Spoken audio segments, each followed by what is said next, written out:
English. My name is there. Then the link is down there, the link for this course. So anytime we have a lesson, this is the link we are going to use. So you use this link to join the class. All right. So I earlier stated that we are looking at Concord this morning. Concord.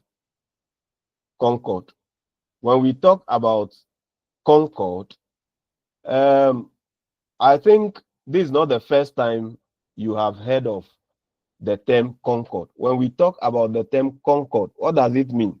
What comes to your mind when we mention Concord?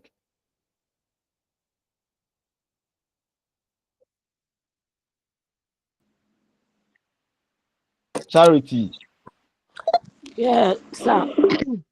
I think Concord simply means agreement between two grammatical units. Agreement between two grammatical units. All right. Any other submission? Sir, I would like to add something. Who is that? Ima. My name is Ima, but on the portal I am Nana Are Kwaminti. Why are you using two names? Different names. So Double let identity. me do my submission. That's just by the way. Go ahead and answer the question. So I want to say that that is, I want to add something to what she just ended. Between the subject and then the predicate, or let me say the subject and the verb. Between the subject and the verb. Come again. I didn't get you clearly. I said that she talked about agreement between two units. So I'm talking about the agreement between the subject and then the verb. That is what I want to say. Sir, I believe he wants to give us a type of Concord. If I get you right, you are trying to give an example of the kind of Concord we have. Kofi Kumoji. Yeah, I also want to repeat my sister's voice by just adding that it's agreement between grammatical units that ensure correctness and clarity. Thank you.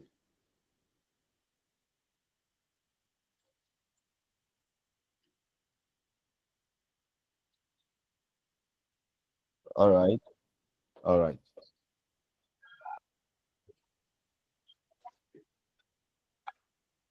Thank you very much. Okay. Let's proceed to look at what actually Concord is. Look at the term Concord or agreement as rightly indicated by the earlier speakers as the relationship between two grammatical units. And this relationship is in such a way that one of the grammatical units shows a particular feature. For instance, the feature of plurality that agrees with what a displayed feature in the other, a displayed feature in the other, or semantically implicit feature in the other. And looking at Concord, or anytime we mention Concord, we can look at it from two perspectives. We can look at it in terms of what agreement between a pronoun and its antecedent, because every pronoun makes a reference to what a noun that comes before it. If that happens, that kind of relationship between the pronoun and the noun that it makes reference to is termed as the anaphoric relationship. So we can also have a cataphoric relationship where the pronoun actually makes reference to the how do you call it? The noun that comes after it. If it makes reference to a noun that comes before it, we call it an anaphoric relationship between the two. If it makes reference to the noun that comes after it, we call that relationship cataphoric relationship. So we can have an anaphoral or a cataphoral to a particular pronoun. And there is always a relationship between the pronoun and the noun, whether the noun is an anaphoral or a cataphoral. Then we can also look at agreement or concord from the perspective of agreement between what? A subject and its verb, a subject and its verb, as rightly stated by Ima. Yes, so these are the two kinds of what of concord that we have. We can look at concord from these two perspectives. Yes, so we pick the first one. We have subject verb agreement, which is the first principle. I mentioned some principles of concord when I was taking you through the course outline. So this is the first one. That's subject, the principle of subject verb agreement. The principle of subject verb agreement. Now, under subject verb agreement, we have three principles. We have three principles. We have grammatical concord. That's the principle of grammatical concord. We have that of notional concord, and we have that of proximity concord, as I rightly stated when we were going through the course outline. Yes. So with the principle of grammatical concord, this is the most common principle that we are all familiar with, and it follows formal usage, and it is usually used in teaching and then editorial tradition.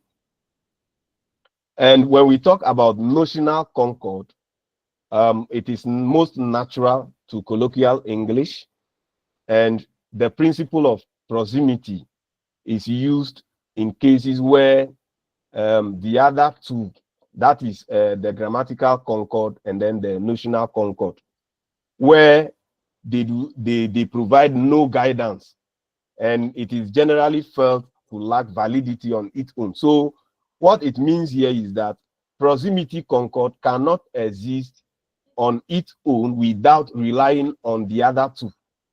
It is when the other two provide no guidance that the speaker will fall on proximity concord. And it has more of an auxiliary role in supporting notional concord in colloquial English. Now, the principle of grammatical concord is a situation where the verb matches its number, as we all know. This is the most basic teaching grammatical rule, at least at the basic level. That is why I said that it is one of the principles that we are all familiar with, because we are introduced to it right from the basic school. Now, we are saying that grammatical concord has to do with agreement between the verb and its subject in number. What then is a subject? What is a subject? Let's discuss. What is a subject? Charity. Sir, a subject is the doer of the action. Subject is the Doer of the action. All right. Any other presentation? Any other submission? Sorry. Or the noun being talked about. Okay. Nana, that's Imae. The one performing an action. The one performing an action. All right. Any other? Okay. So please, hello, Ernestine. Please, Ernestine. Ernestine. Please, yes. Please, the subject also comes usually before the verb. The subject comes before the verb. Particularly when it comes to, Yes, particularly when it comes to passive voice. So it may not always be the one who performs the action. So that is what You said I want to normally in say. what? Passive voice? Yeah, I'm saying that Mhm, any time we think that the subject does the action or mhm, it represents the doer of an action of a mhm. verb. And we Yeah. may also think it is what the subject, entire sentence is about. But at the advanced level, we can say that the subject usually precedes the verb. Okay. Yes. Okay. Because in a passive voice, the doer of the Mhm. action rather becomes the object. Okay. While the sufferer rather becomes the subject Can you give in a us one passive. example of what you are saying so that your colleagues can also understand? Yes. O- Okay, thank you. The snake has been killed by the man. So Mhm, it's the man who has killed the snake. mhm. But you realize that the agent now has now become the object of the preposition by, Okay. while the snake that has been killed, which has suffered, has now been elevated to the status of a subject. Of a subject. And you realize All that right. it has preceded the verb All right. killed So or has been killed. thank you very much. Comfort, Pechiwa. Hello, sir. Uh-huh. Please, if I understand what my colleague is saying, then it means what he's trying to explain normally happens when we are dealing with the active and passive sentences. That is when the subject and the object interchange their positions. Thank you. All right. All right. Okay. Yes. So you see, mhm, when we take the various submissions, you realize that it appears each of the submissions given is not complete enough to capture all the elements of what a subject is really is. Now, when I say Kofi is a student, Kofi is a student, is Kofi performing any action in that sentence? No, Kofi? No. Uh-huh. No, No, no, please. sir. Actually, I actually want But to so add it up to was the part of our definitions given. definition. you want to add to the definition given, Kofi? Yes, Yeah, we yes, were yes. yeah. Okay. Okay, go ahead. Kofi, go ahead. The subject of a sentence is actually the person or thing or idea being talked about. All right. It is what, yeah. Being talked about. Okay. Okay. Yes. So you see the explanation given earlier by I think Ernestine, where she mentioned passive voice, active voice scenario. Yes, in that passive voice, because the speaker's focus is about what happened to the snake. So that is why the snake, even though the snake is the sufferer, the snake has been elevated to the status of a subject because that is the focus of the speaker. So we can simply define subject basically as the focus of a particular sentence. Yes, that is the simplest definition we can give to what a subject is. So or we can say that it is what a particular sentence is about, as rightly said by Kofi and I think Charity earlier. So that is what a subject is. Now, let's proceed. The most important type of concord in English is concord of a third person number.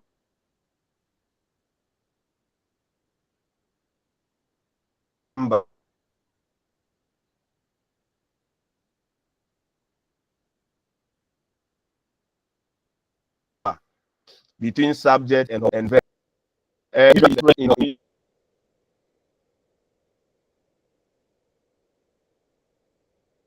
It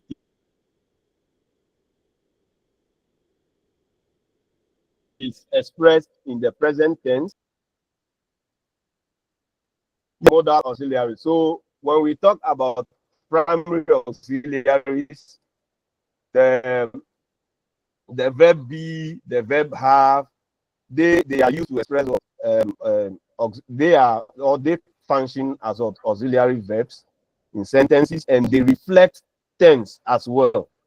So when we talk about concord, verbs plus primary auxiliary verbs. So modal auxiliaries such as can, may, could do not express what? Concord. So generally, a plural subject requires a plural verb, and there are exceptions to what? To this particular rule. The rule requires a plural subject requires a plural verb. There are exceptions to this particular rule. Please, can you hear me? It is raining heavily at my end. Can you hear me well? Clearly? No, not at all. No, the line is great. No. There is a heavy rain here. It has just started. So what shall we do? We can hear you.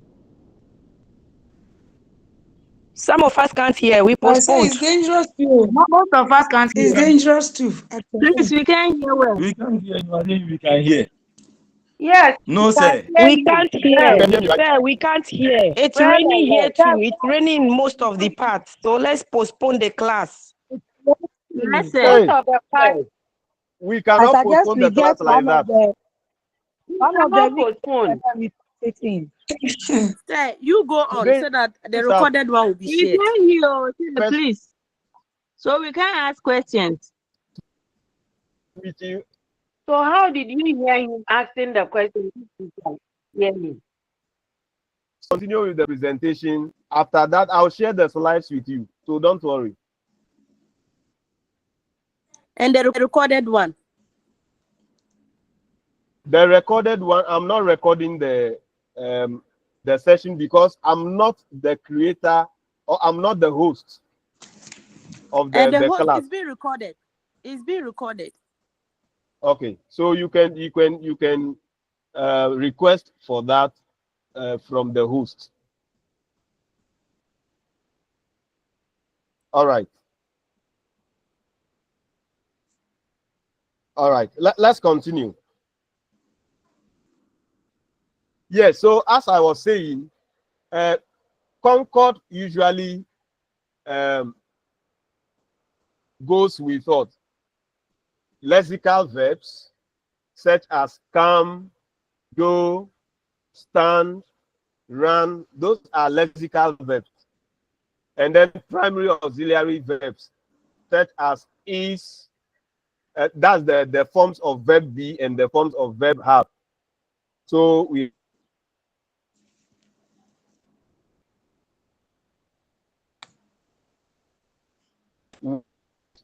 where are.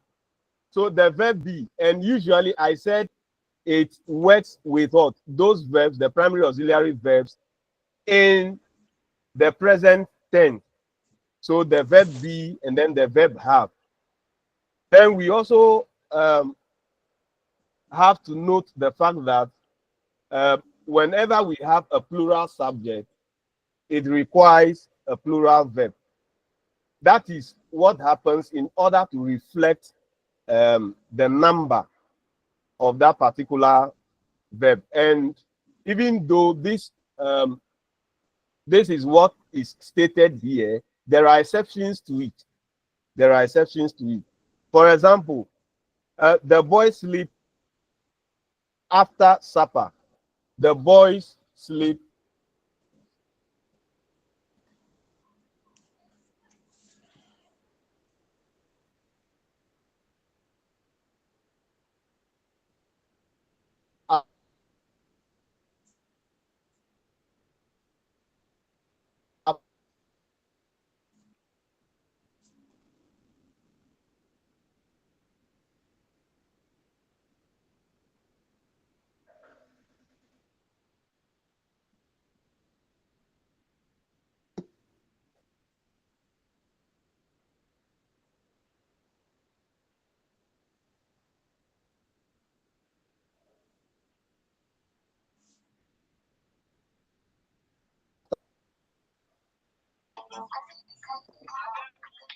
Supper. Yes, you realize that here the subject Hello. is in plural.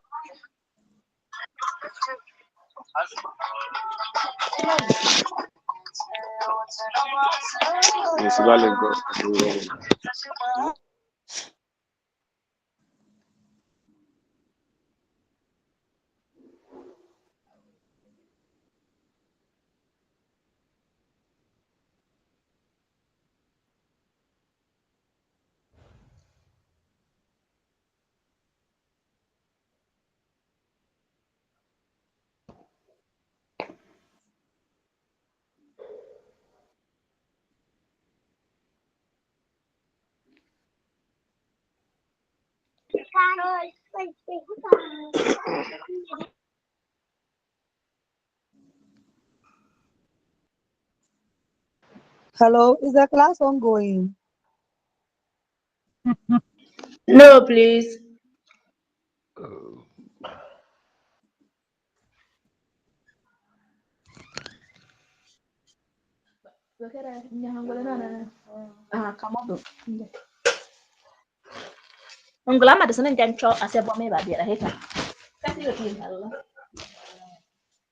I should kindly mute yourself, please.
What is happening? The lecturer is off.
Please, if there is a course rep, I will request him.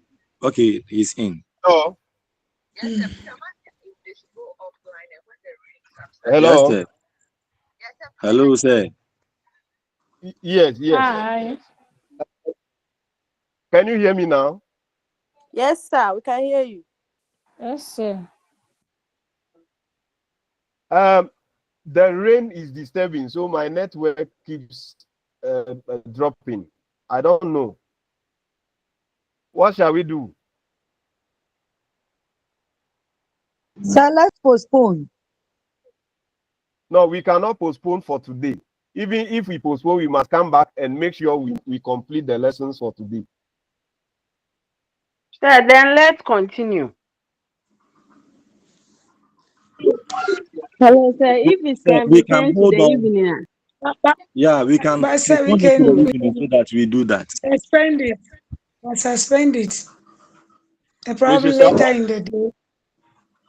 We should Yes, suspend. because Suspend the lesson for yeah, now and maybe continue until after the the rain. rain. But we don't know when the rain will. We can still come back for the class. If the network is But, I think alright. that was supposed to be What if 6 it o'clock. rains again? hello, but I hope you can hear me now. Yes, sir, please let's Yes, continue. sir. There is still breakage. Me, I'm okay here, but it's breaking. Let's continue. It might rain again. It's breaking. Hello. Can I Yeah, come hello. in? Yeah, you Can I can come in? talk. Yes, you can talk. Actually, at my end, yeah, I'm my end here. It is not easy. The rain is. I think it is raining everywhere, every part of the country. So the weather is not trying to be favorable to us. So I want to agree with the participants that if we can postpone it and meet another time, it will be helpful. Thank you. Sir, no, I don't agree with my colleagues because for rain, it can be anywhere at any time. So let's continue. We can hear your voice. It is because you are I think hearing, that is why. Some of us, we are I having. think you are the only person. What about you? Are you not hearing the lecturer speak? But Don't do it's that. only at this time, my sister. It's only at this time we could hear. But earlier, we were not hearing him. Earlier, when he went off, we could not hear. So I think we should. But No one knows we anyway. can No hear one you knows. now. Then let us continue with the lesson. But do you know that it's dangerous also when it is raining and you are on phone?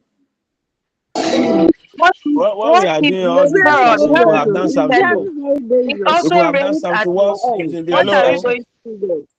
When they stand down, Madam like Beatrice, please, Yes. Hello. listen to the other factors and Listen, opinions. I'm also saying that what if it rains at somebody else's place?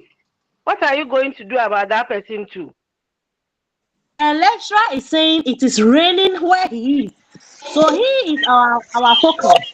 And it is raining there. Other And he person can hear his voice. Can't you hear him speak? my sister, then Madam, let's you were handle. with us when the network stopped, and you are saying we can hear his voice. We can hear his voice. What are you trying to tell us? Okay, you tell the letter what you want him to do. You tell him. So that when he reaches the next time it rains in my end, I'm not going to allow it cry. Madam Beatrice, we see This your is point. simple. We see We are where you are talking coming about the from. lecturer. Please, We let's see your calm down. point. Let's talk one at a time. Madam, We're all be making noise. patient. Abba. Exercise some It's sort about of the patience with lecturer. us. It is about the lecturer, It's not about us. 10 taking, yes. 10 taking. Yes, that's why I'm saying that we should all listen to the lecturer, not ourselves. What if it rains elsewhere? He So says let's it is listen to raining the at his lecturer place. only. Did you hear him My say sister, it is raining at his place? Madam Hello. you know, Beatrice, did you hear him? Hello. At all times. Yes. Why? I would want to That's say what that. both of you I will want to do. say Why? that what I think is if we postpone, my sister has a point, but then what we are talking about is about the lecturer. Now, if he continues and the recording is not clear, that means we can't even have access to the lecture that he gives. So he has the challenge. So if he could continue and then the recording would be clear, that's fine. Hello. Hello. Hello. Can you hear me now? Yes, sir, we do. What I want to suggest is that we will suspend the lecture and come back at 1:30. Absolutely. We will come back at 1:30. Okay, sir. Thank you, sir. Because the lecture is being my voice must be clear so that the recording will be clear for you. Exactly. Okay. Thank you. But please, I would like to ask a question. Sir, may I ask a question? You can ask. Thank you very much. Please, in case at that 1 o'clock it doesn't subside, what do you do? So could you rather probably make it when it subsides rather? Because we don't know when it will. How do I contact you? Sir, when because that comes, I know only one rep. When I asked of the rep from Holy Child, nobody responded. From Riverview, nobody responded. The online center, no rep responded. For now, sir, I sir, know of the rep from Zenith. That's the only rep I know. Sir, I think we go by the time you have given. When it's time and then the rain is still falling, we take a decision then. So let's go by the 1:30. Exactly. Sir, I will be happy you share the slide with us so that we read ahead. 1:30. Sir, I'll be happy you share the slide with us so that we read ahead. How can I give you my teaching note before you come to class? Are you not a teacher? Is that what you've been doing to your students? No, we don't do that. So why are you asking me to do that? Oh, it's because the thing has been postponed. That is why I suggested that. Oh. It's not postponed. It's suspended, and we will continue later. Okay. Until then. See you at 1:30. Thank you, sir. Sure.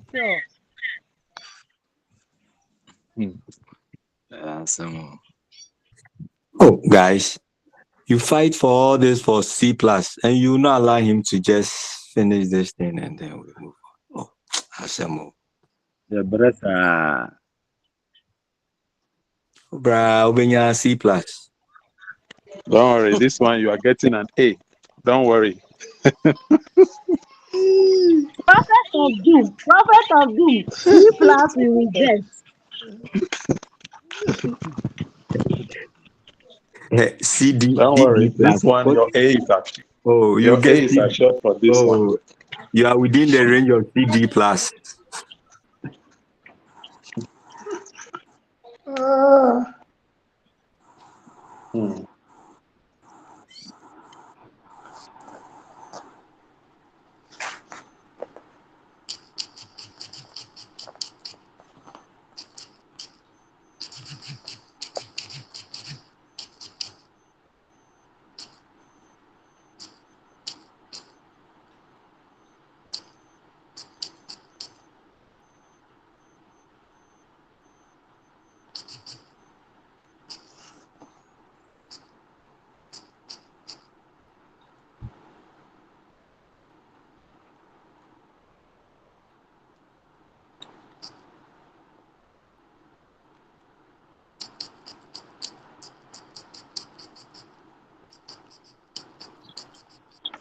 Is the lesson still going on, or we are postponing it? Hedofi Kaicho. We are resting. Meanwhile, we are resting. After one, we'll meet at 1:30. It's a lie, Mr. Hado. The lecture is going on. It is going on. Be on the line. Oh, Evans Tonyewa. Oh, Evans. Oh, Novia Bonge or Ranya. Afola, no kajivela.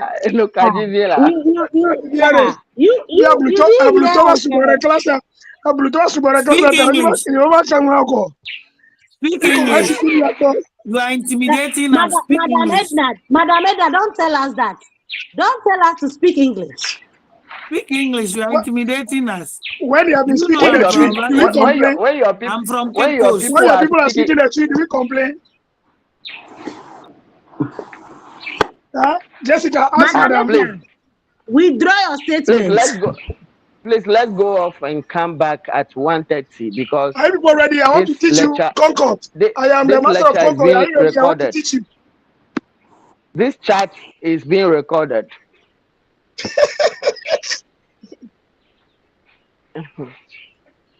Yeah. Charlie, Okay. See you at the other side. Let me travel with me.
in that case, we share the why I know this about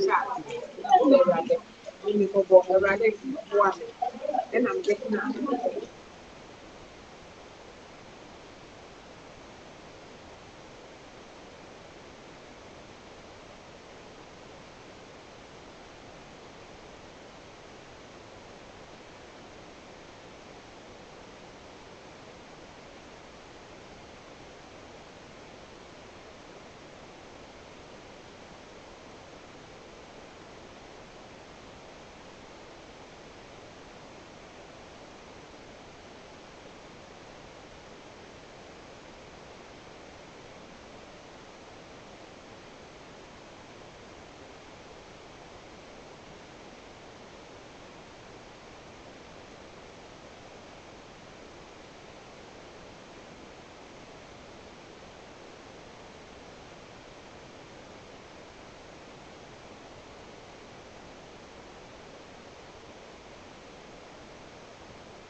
Hello. Good afternoon.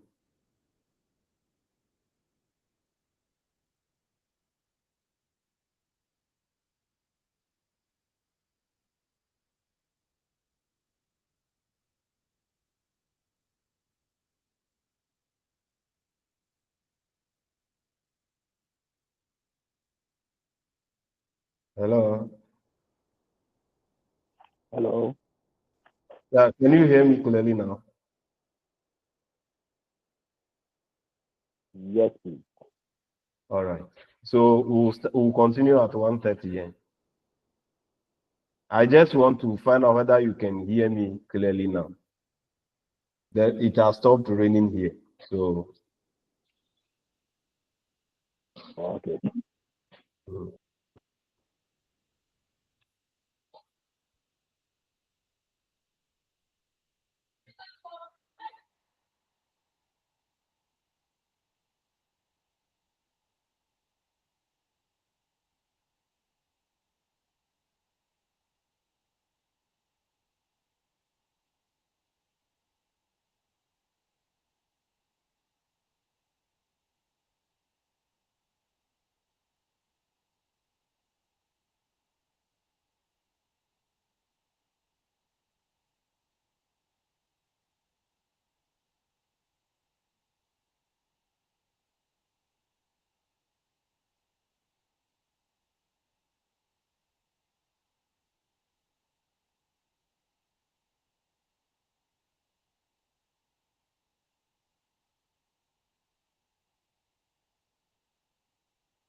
Good afternoon.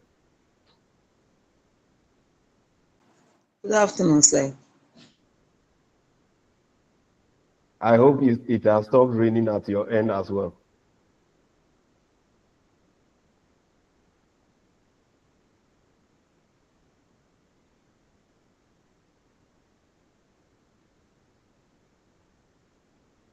Hello.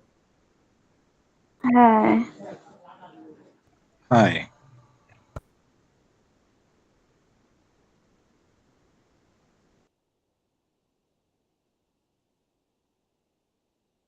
Hello. Hi. Hi, sir. Sir, please, we can hear Yes, you. can you hear me? You can hear me, eh? Yes, sir. All right, Yes, sir. so I'll continue from where we stopped. I was trying to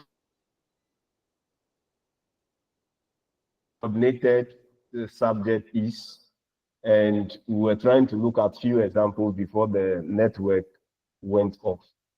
Due to yes, as I was saying, initially I said that a plural subject usually agrees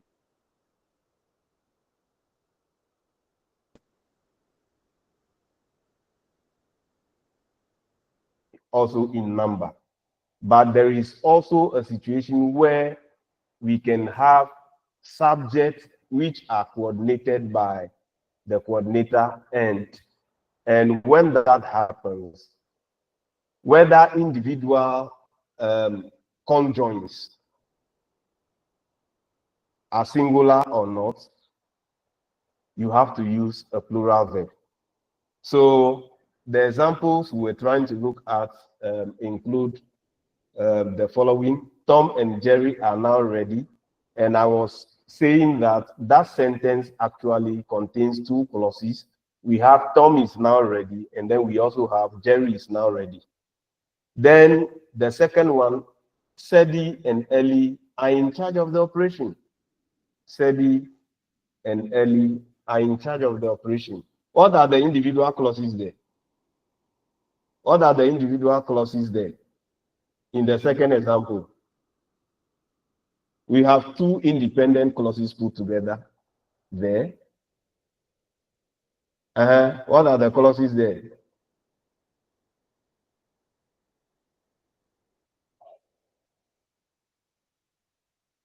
Agnes, are you there?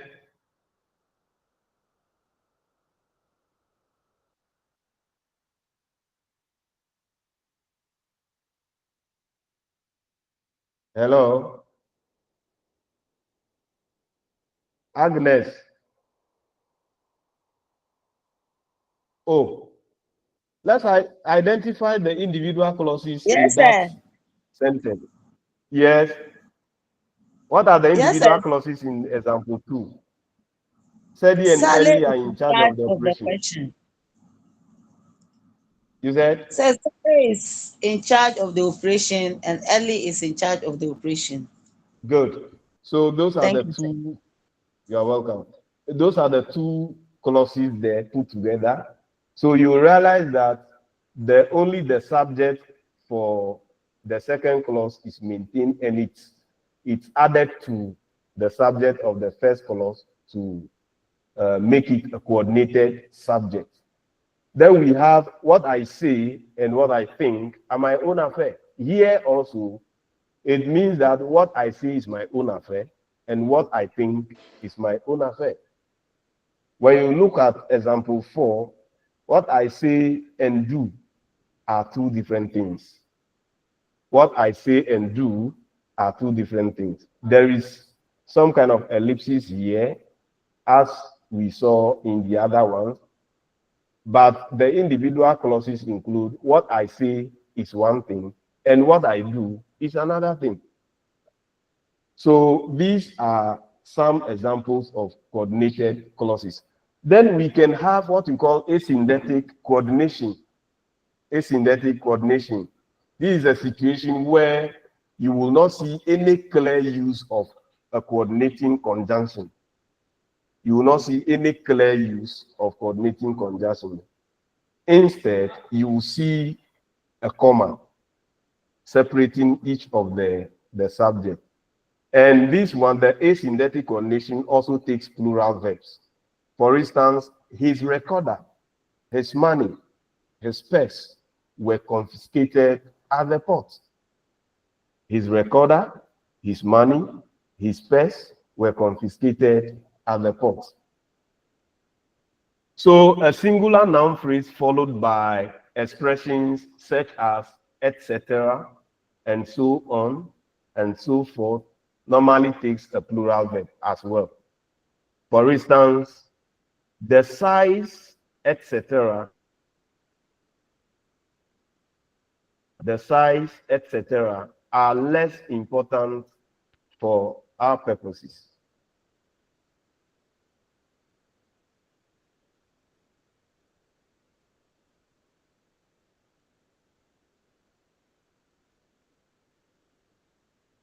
The subject is followed by how do you call it? Is followed by expressions such as etc. and then and so on.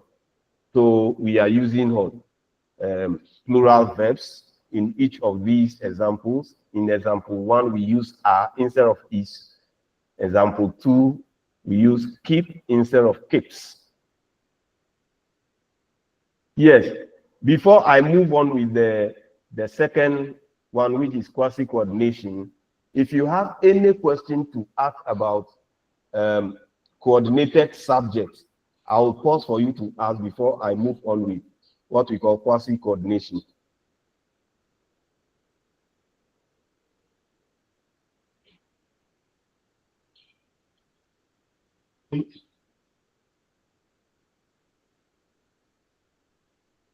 Any question about coordinated subject where we have synthetic coordination and then asynthetic coordination?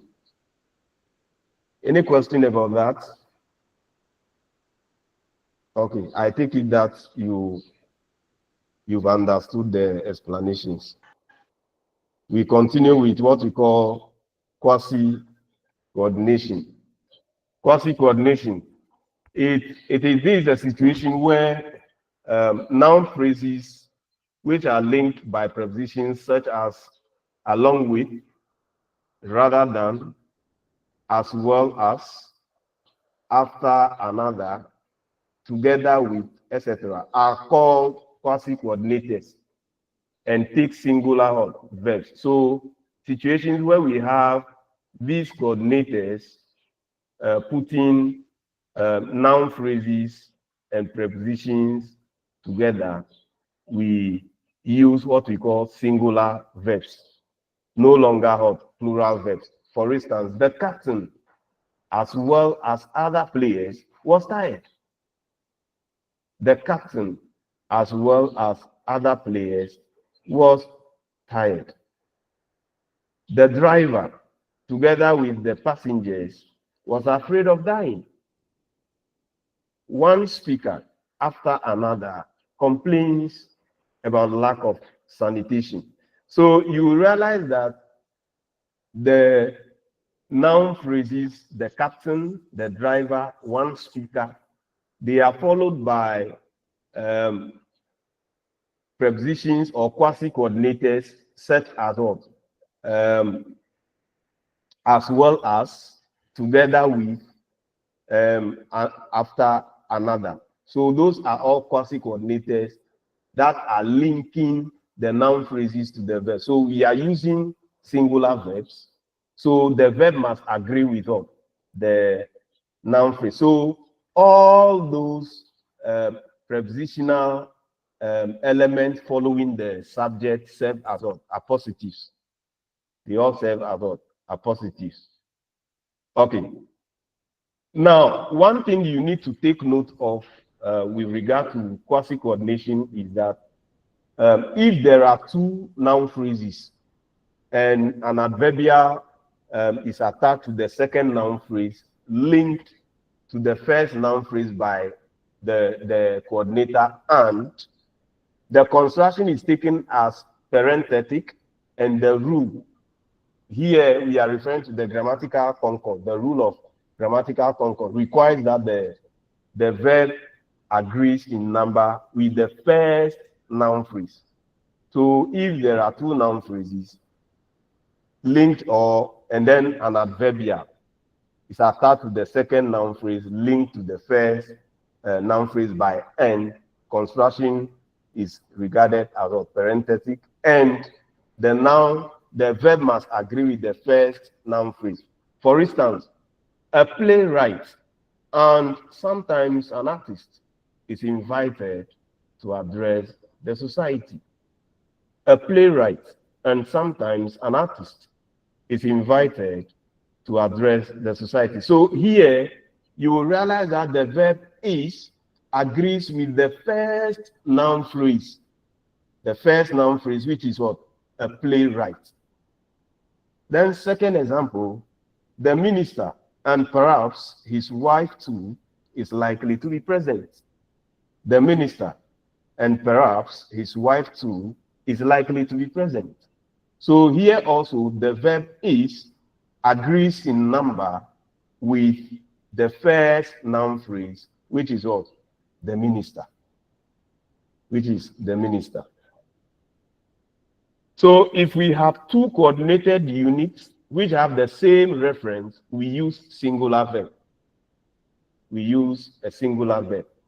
A situation where we have two units, all of them having the same reference, we use a singular verb. For instance, his mother and mentor was with him at his deathbed.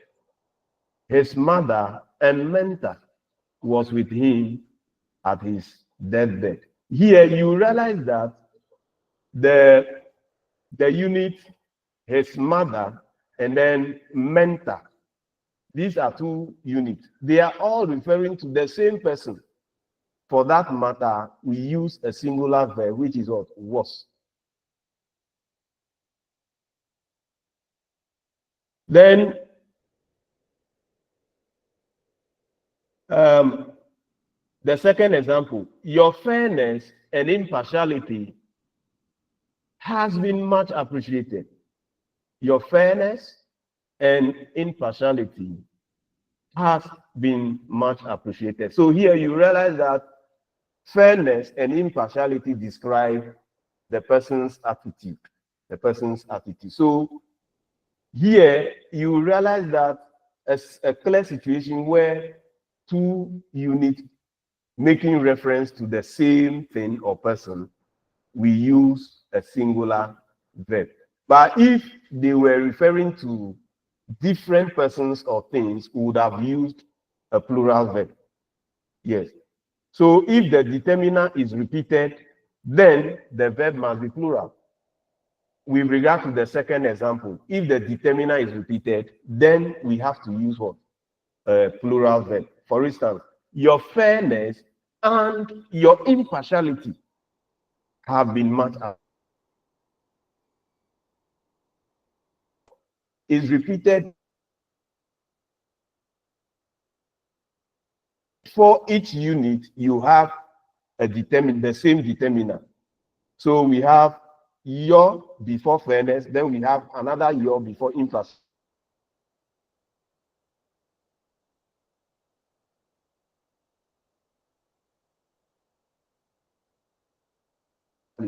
Which means that these are two different units. They are referring to not the same attitude. That is why we need to have a plural verb. Then we have law and has been established. Here also, law and order are referring to the same unit, the same thing for the verb. Now, phrases, that is complex noun phrases.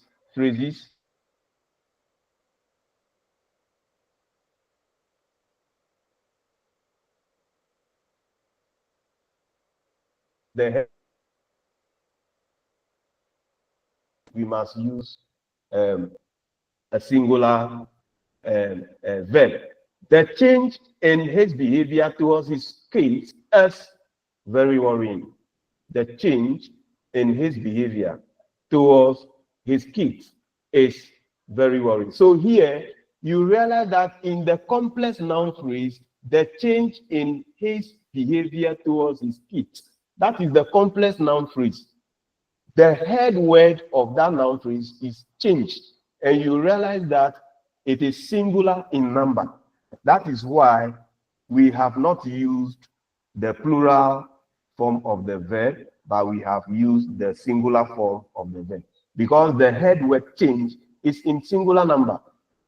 But if the head is plural, we need a plural verb. For instance, the changes in his behaviors towards his kids are very worrying. The changes in his behaviors towards his kids are very worrying. Now, so that is with regard to complex noun phrases. But when we come to prepositional phrases as subjects, they are always regarded as singular. For that matter, they take singular verbs. Prepositional phrases acting as subject are regarded as singular, so they take singular verbs. For instance, in the evenings is best for me. In the evenings is best for me. Outside the house looks good. Outside the house looks good. Clauses as subject. So when it comes to clauses as subject, they act as what? As singular. So most of them, or clauses acting as what? As subject, are considered as singular subjects. For that matter, they take singular verbs. So here, the clause could be a finite clause or a non-finite clause acting as a subject. Examples. With regard to a finite clause acting as subject, we have how you got there doesn't concern me. How you got there doesn't concern me. That Germany has a strong social system appears real. That coffees grow in trees seems true. Why he did it is still not clear.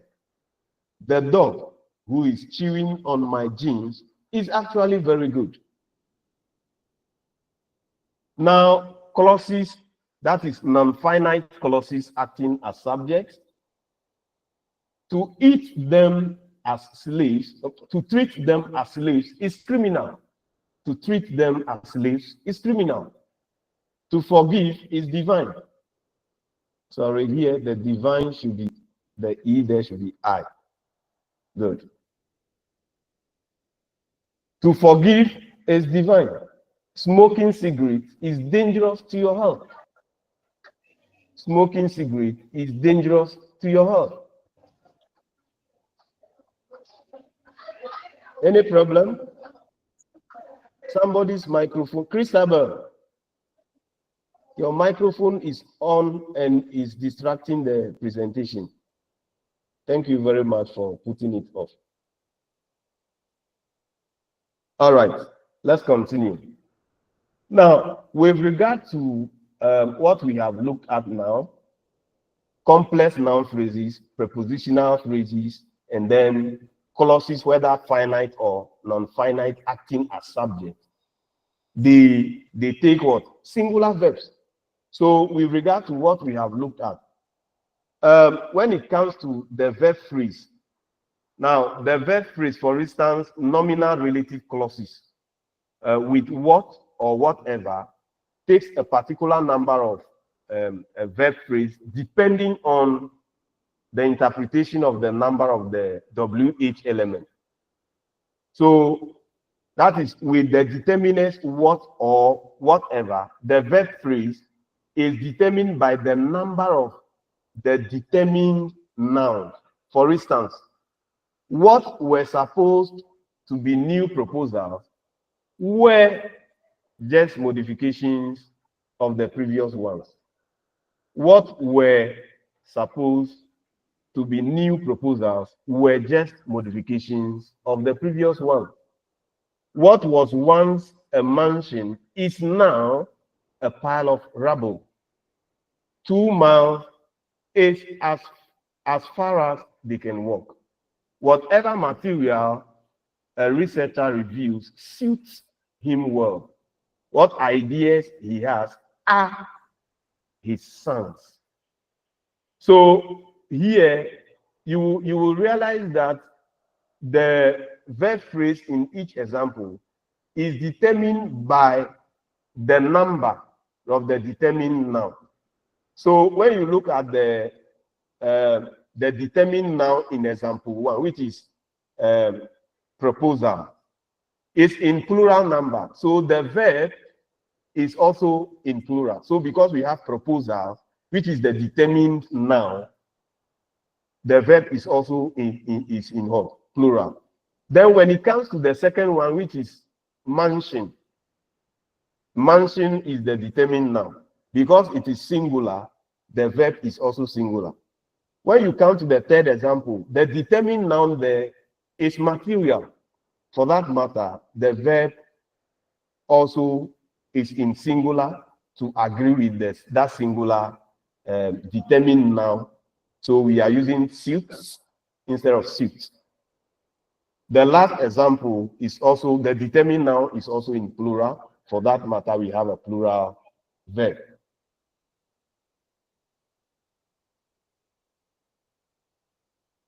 Yes, so adverbs functioning as subject also count as singular. And so they take singular verbs. For instance, slowly does it. Slowly does it. Slowly does it. So here you have the adverb slowly acting as subject. For that matter, it goes with what? A singular verb. Yes, so this is what I have on grammatical concord. Any question about grammatical concord before we move on with notional concord? So that's the end of the first principle, which is grammatical concord. Before we move on with the second principle, notional concord, if you have any question, you can ask, or any addition of what I have explained to you so far, you can submit that. Christopher,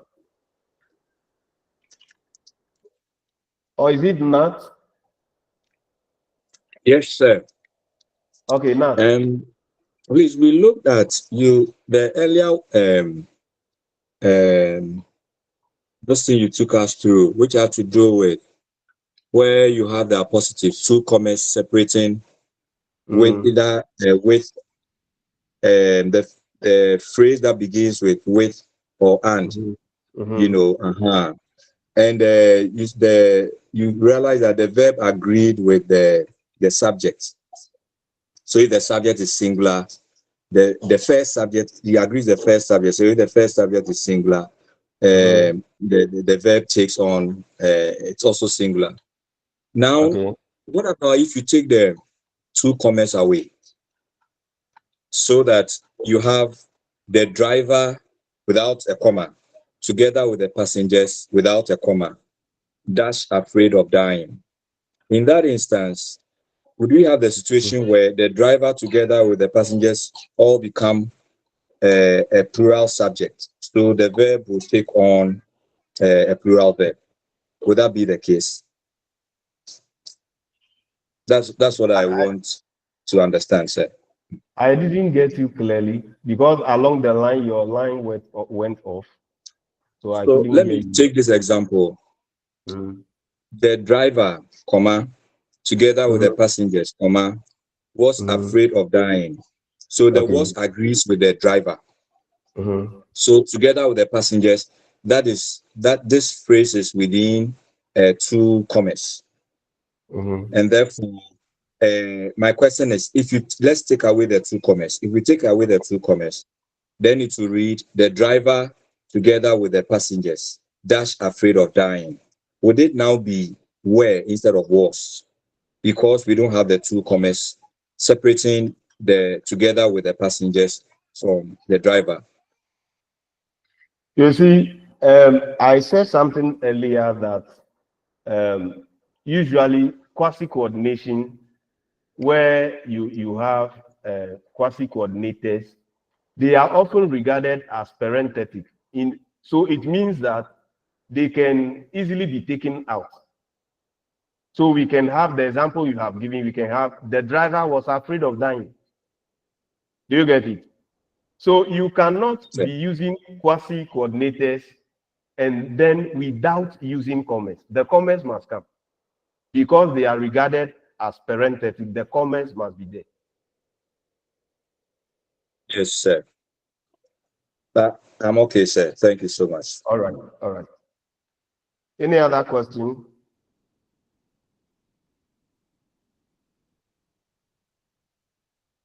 Any other question? Okay, I think we can move on with notional concord. If there are no other questions. Okay. Yes. The second principle, as I earlier indicated, is the principle of notional concord. The principle of notional concord. Yes, so this is also a kind of agreement of verb with each subject according to the notion of number. Notion of number, rather than with the actual presence of the grammatical marker for that notion.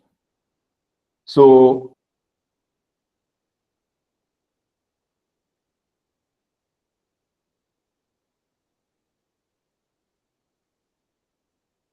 usually used as the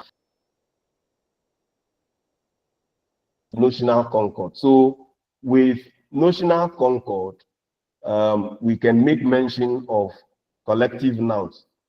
For instance, maybe notionally plural. Notionally, singular collective nouns may be plural. In British English, the verb may be either singular or plural. In British English, you have two options. You can either, if you are dealing with notional concord, you can either go with the singular verb or the who is that? Asantewa, put off your microphone. Universe.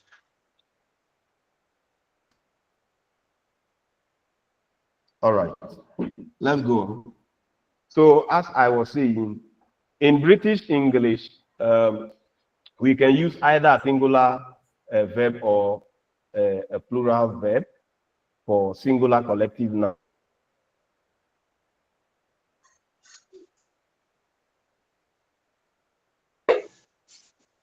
So the choice between singular or plural verb depends on whether the group is or as a collection of individuals or as a collection of what? Individuals. If the group is regarded as a single undivided body, you use a different verb in terms of number.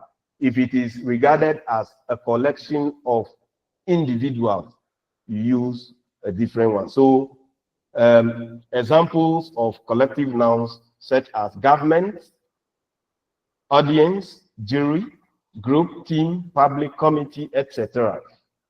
Let's look at how these collective nouns are used to illustrate the issue of notional concord with regard to collective nouns. The audience were or was enjoying every minute of it. The audience. So if we go for the audience were enjoying every minute of it, if we go for the verb were, it means that we are regarding the audience as a collection of individuals. But if we say the audience was enjoying every minute of it, it means that we are considering the collective noun audience as a single undivided body or single undivided unit. So the audience was or were anonymous. So we can also have the public are tired of demonstrations, or the public is tired of demonstrations. England have won the cup, or England has won the cup. So when we say England have won the cup, it means that the focus is on the individuals coming together to form a team. Yes, our planning committee have considered your request, or our planning committee has considered your request. The crowd has been dispersed, or the crowd have been dispersed. So in British English, you can go for either a singular verb or a plural verb if the collective noun is singular, depending on which notion the speaker has, whether the speaker is considering that particular collective noun as a single undivided unit, or is considering that noun as a collection of individuals. Now, however, the audience were anonymous might be interpreted to refer to an audience of anonymous people. So, on the whole, the plural is more popular in speech, whereas in the more inhibited medium of writing, the singular is probably preferred. So, what I'm trying to say here is that what is often used is that in speech, you will see people using the plural form of the verb most often, but in writing, which is a formal kind of activity, the writers tend to use the singular verb most often. So it is generally safer in British to use the singular verb where there is doubt in obedience to grammatical concord. So once there is any doubt in obedience to what grammatical concord, it is safer in British English to go for the singular verb. But in American English, generally, American English treats singular collective nouns as singular. So terms for the government and for sports teams are nearly always treated as singular in American English, but other terms that's less commonly than in British English, take plural verbs. The administration has announced its plans for stimulating the economy. America has won the cup. So in American English, this is what you are likely to come across. American English will prefer the singular verb to the plural verb. The public has a right to know. Also, in American English, the public have a right to know. But you need to know that the collective noun subject occurs in the plural. So if the collective noun subject occurs in the plural, the verb is also in plural in both British and American English. So we can say the various committees are now meeting to discuss your proposal. The various committees are now meeting to discuss it. So here you realize that the collective noun is in plural number, so it goes for the plural verb. It goes for the plural verb. But when a noun referring to a collection of people has plural concord, the pronouns for which it is antecedent tend to be heard who or whom or they or them rather than which. Let's look at this. A family who quarrel amongst themselves to a family which dates back to the Norman conquest. Yes, let me go over that particular exception again. When a noun referring to a collection of people has plural concord, the pronouns for which it is antecedent tend to be what? Who. So it means that we use the pronouns who, whom, they, them for a collection of people which tend to be what? Plural. But if it has nothing to do with what? A collection of people, we use what? Which. So let's look at these two examples. A family who quarrel amongst themselves, and then a family which dates back to the Norman conquest. What would you say about this comparison? A family who quarrel among themselves, and then a family which date back to the Norman conquest. Charity. Hannah, Yes, put off sir. your camera. Sir, that would mean that a Yes. family who quarrel among themselves will take a plural verb, and a family which quarrel among them, which dates back to the Norman, will take a singular. Will take a singular verb. Why? Because the explanation is up there that when a What noun is the referring to a explanation? collect, yeah, That what? that when a noun is referring to a collection of people, a collection of people has plural concord. That means that when it is using an antecedent, which is who, whom, they, then it's plural. Okay. But when it's using which, it's singular. All right. So in this context, or in this situation, a family who is using who. So the who is plural, then the which is singular.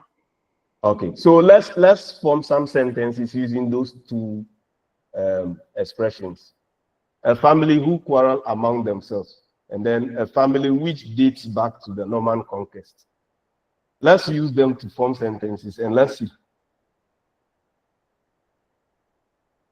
I'm not talking to only Charity. Abigail Aiku. I will be mentioning names now. Is Abigail in the class?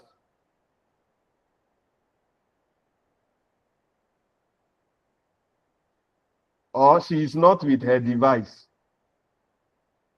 Adeti Moses.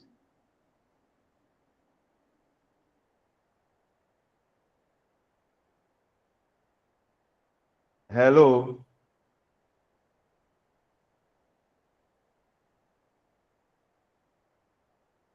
Yeah, yes, sir. Adeti.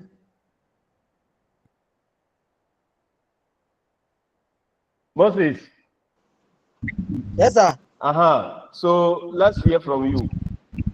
We want to use those two expressions to form sentences to reflect the explanation as rightly put forward by Charity. Okay.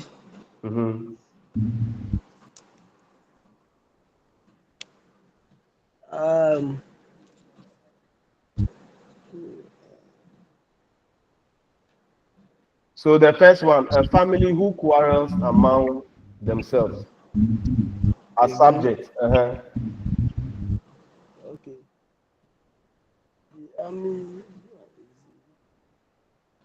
Sir, give us a few minutes. Wow.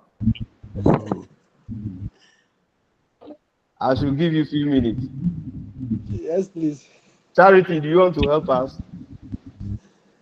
Yes, sir. Okay. So I want to say that like, a family who quarrel among themselves are divided. A family who quarrel among themselves are divided. Excellent. Divided. Yes. So there you realize that Charity has used the plural form of the verb, which is are, because a collection of people. All right. Oh, the second one. Okay, the second one, I would say that a family which dates back to the Norman conquest has a family feud. Hello, doc. Hello, sir. Again. I said that the second one, I would say that a family which Give dates. us an example again. Sir, Mm-hmm. can I go on? Hello. Hello. Network. Yes, I can. Okay, sir. You. I'm here. Jessica. I'm here. Sir, please, okay, let Charity finish speaking, please. If we can hear Charity. Can you hear me? Yes, Yes, sir. I can hear you. So I We was can saying hear that you. the second one, I would say that a family who dates back to the Norman conquest has a family feud. Has a family feud. Okay. Yes, Okay. sir. That's good. That's good. Okay. So Sir, there, yes, there also you realize that the subject has nothing to do with what? A collection of people. So we are using what? A singular verb for that matter. All right.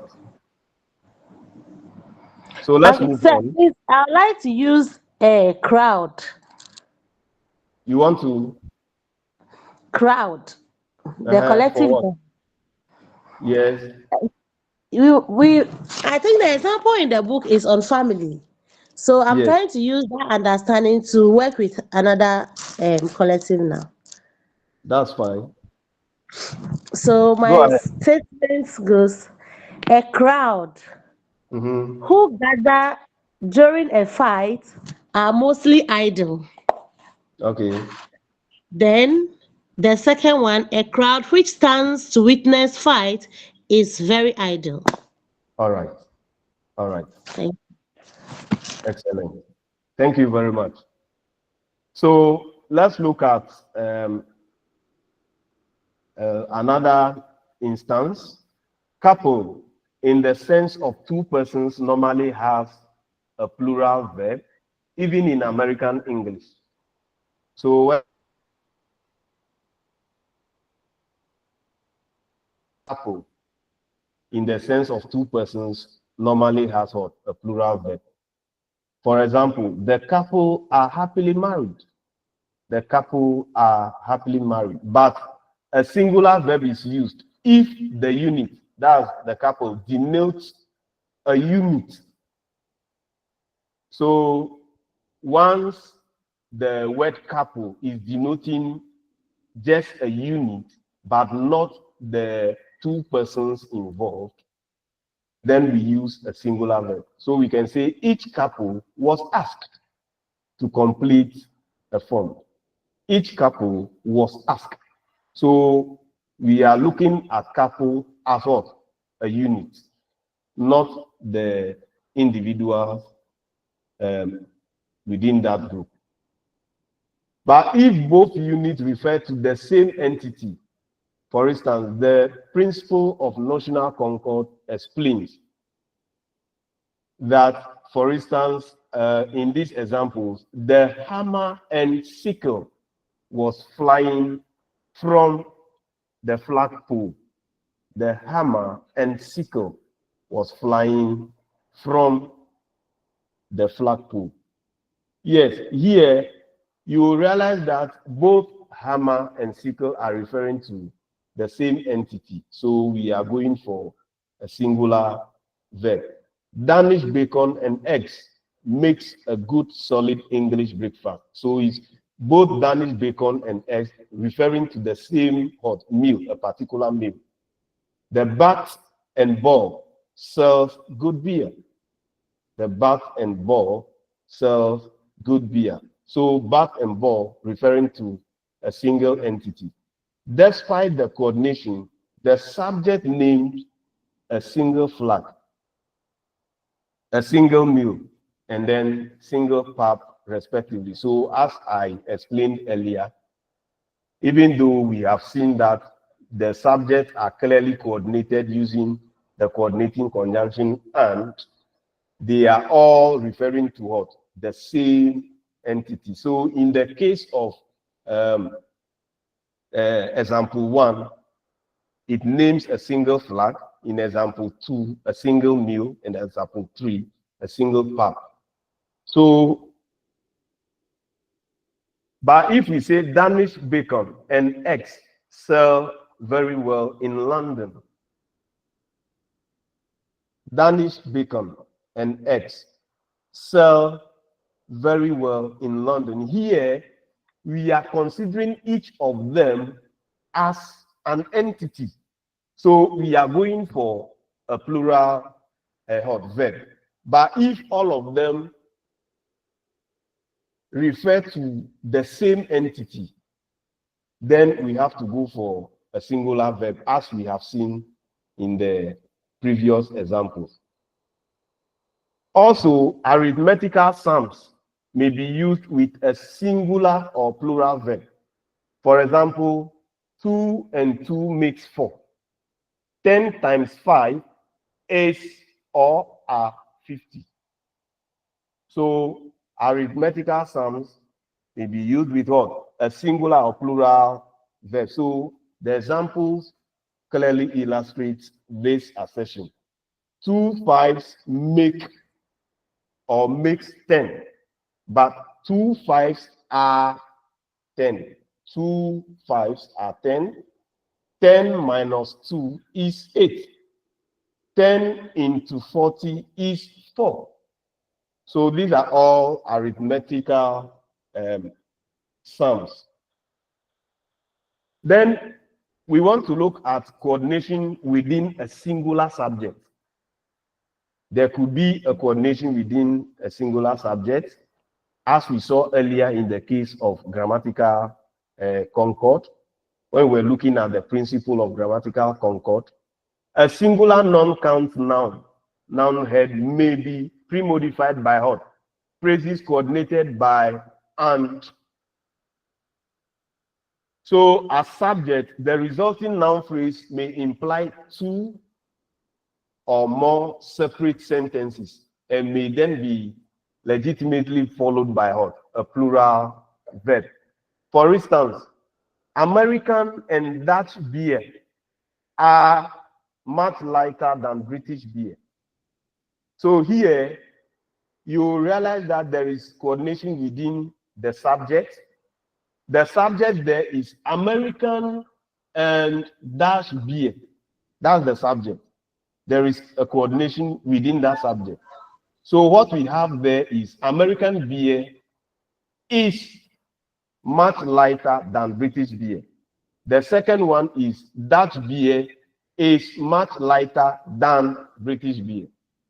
So again, we have white and brown sugar are acceptable for this recipe. But a singular verb is often used in this context and is required when the phrases are post modifiers. For instance, beer from America and Holland. Beer from America and Holland is much lighter than British beer.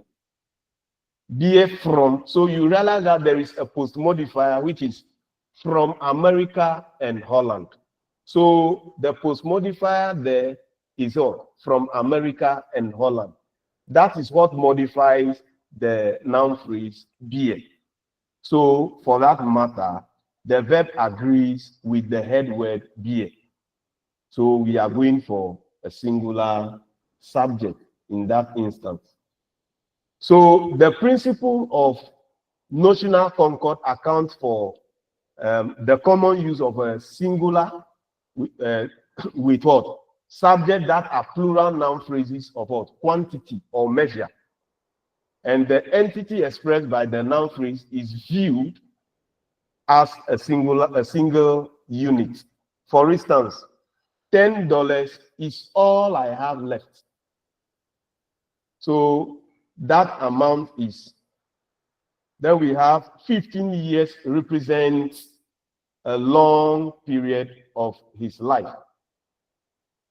2 miles is as far as they can walk. 2/3 of the area is underwater. 60 people mean a huge party. So here, we are looking at noun phrases of quantity or measure. So the first one depicts amount. The second one depicts period. Third one has to do with distance. Fourth one has to do with area. Then the last one has to do with what? Number of people.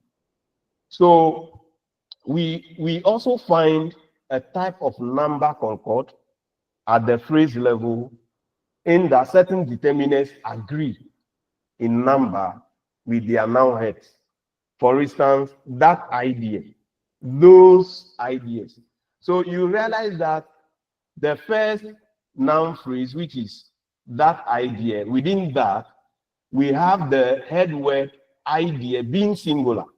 For that matter, we have the determinant that agreeing with that head word, which is idea. But when you look at the second one, the idea is now in what? Plural number. So we are using the plural determiner, which is those ideas. So there are exceptions with measure noun phrases. For instance, that $5, also those $5. Every few months, this last 2 weeks, also these last 2 weeks. So each 10 ounces, another 2 days, another 5%, a happy 3 months. So these are all exceptions to the rule relating to the noun phrases of measure. Noun phrases of measure or measure noun phrases. These are all exceptions. So you can say those $5 or that $5, or you can say these last 2 weeks or this last 2 weeks, etc. These are all exceptions to the rule regarding the measure noun phrases. Now, when we have to deal with, concord with a number and the number, a number, and then number is plural while the number is singular. So a large number of people have applied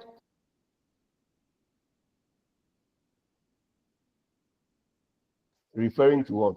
The plural. But when we say the number, we are referring to what? Singular. So it must go with what? A singular verb.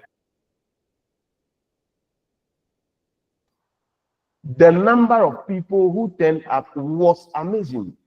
The number of people who turned up was amazing.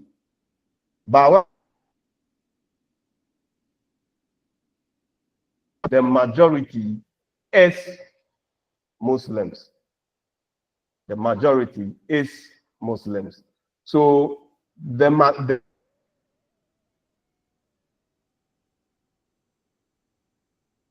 plural.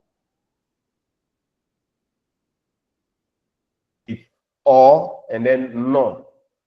So the rules are different for subject phrases or clauses which are coordinated with either or and then neither none. The rule is clear when each member of the coordination has the same number. That is, when they are both singular, the verb is singular.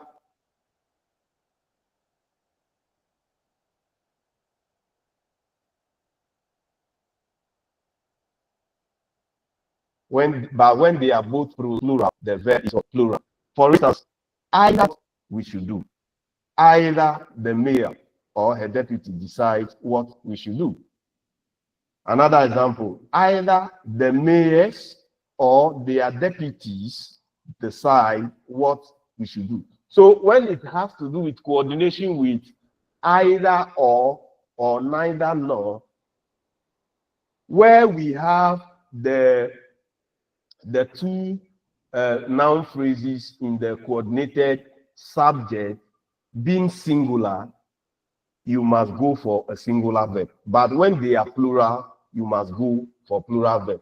So here we see that in example 1, mayor is singular and then deputy is also singular. So we are going for the singular verb, decides. But in example 2, both of them are plural. For that matter, we are going for a plural verb. So this will explain, in addition to clausal subject, the tendency in informal speech for is or was to follow the pseudo subject there. There is always used as a pseudo subject in existential sentences.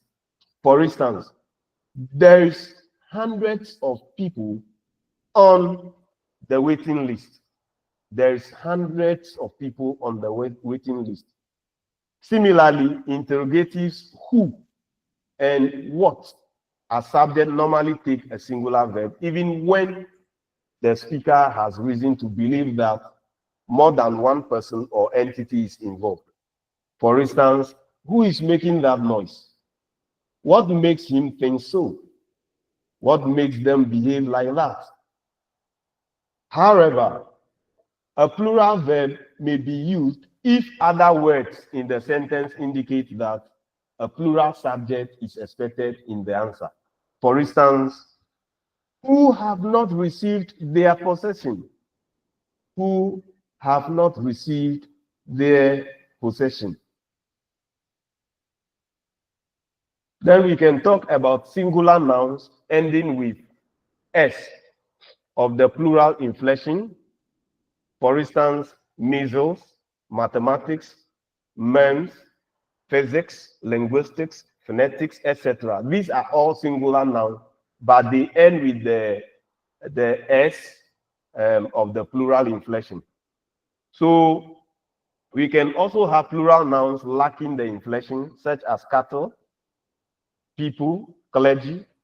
They take singular verbs. So whether we are talking about singular nouns in terms of those that end with the plural inflection S, or those that lack that plural inflection, we go for singular verbs. For instance, measles is sometimes serious. Mathematics is a difficult course to read.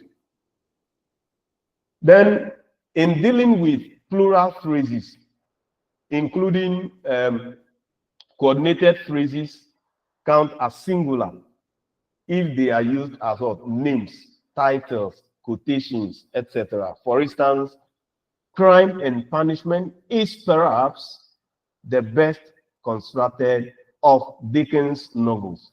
So here we are referring to a title. So we are going for a singular verb. The Cedars has a huge garden. Senior citizens means, in common parlance, people over 60. So such phrases can be regarded as appositive structures with an implied singular head. For example, the book Crime and Punishment.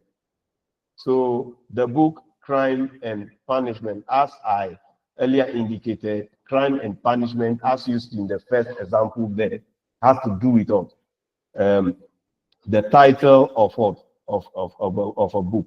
So here we can use it as an appositive as well when we bring in or when we indicate the noun book. We can use crime and punishment as an appositive after it. So the titles of some works that are collections of stories, etc., may be counted as either singular or plural. For instance, the Canterbury Tales in many manuscripts Also, data, media, criteria, and phenomena, they are all regarded as what? Singular nouns. So they go with what? Singular verbs. We also have zero plural nouns, and for them, they do not display number. So when they are subject and the verb is a modal or simple past, number differences manifest themselves only covertly through pronoun reference. So the number difference it does not manifest clearly for you to see, physically for you to see, but it manifests overtly, covertly, or indirectly through pronouns of reference. For instance, the sheep jumped over the fence, didn't it? Or we can say, didn't they? The government have broken all their promises. That's in British English. In this example, the plural notion is signaled not only by the plural verb have, but also by the pronoun there. Yes. So the government have. So it is so here in that example, the government have broken all their promises. In that example, what we are saying is that the plural notion over here in terms of agreement with the subject doesn't lie only in the plural verb have, but we can also indirectly get that from the use of there. The use of there, which is what? A pronoun. The use of there over there also signal the plural notion as well. So that is all about notional concord, or the principle of what? Notional concord. Before we move on with proximity, or the principle of proximity, I'll pause. If you have questions, you ask. I have few people whose hands are up. Yvonne, your hand is up. Pokua.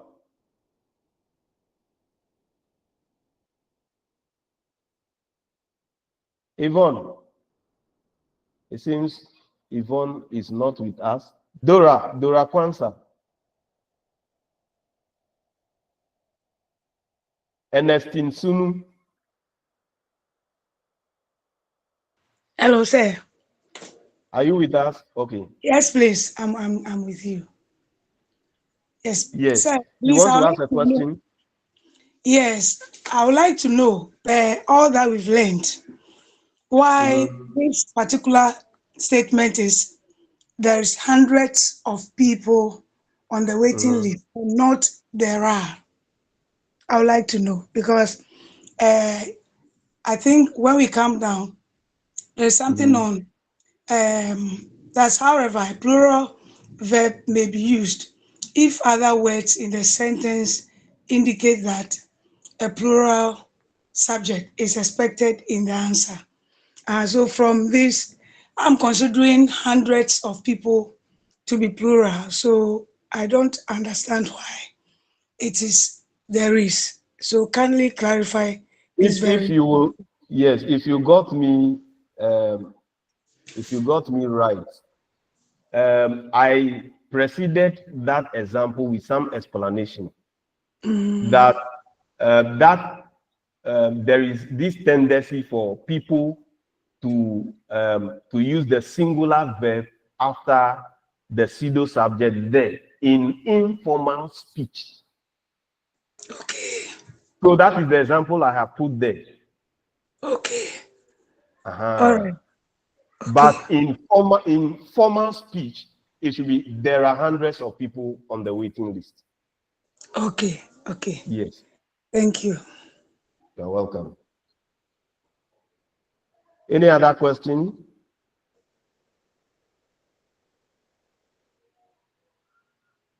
Jessica. Go, sir.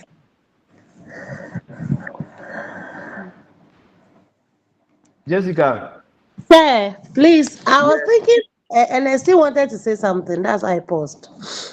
Ah, So, okay. yeah, what I wanted to add or to seek clarification on was whether all that we are learning does not solely apply to formal, because I thought it was all about formality. But from your last explanation, it means that some of them are merely informal. Because when I was analyzing slowly functioning as a subject, I realized that it does not occur much in a formal expression. So from what you have just explained, I'm concluding that what we are learning is for both formal and informal expressions. Say, if you can affirm this. What everything we are learning here applies to both formal and informal context. Okay, all right. And you see the example you were citing that slowly does it, that example. Actually, that can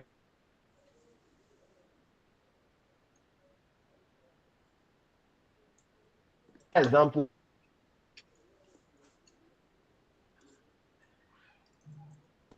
but irrespective of the context, the slowly there is acting as what?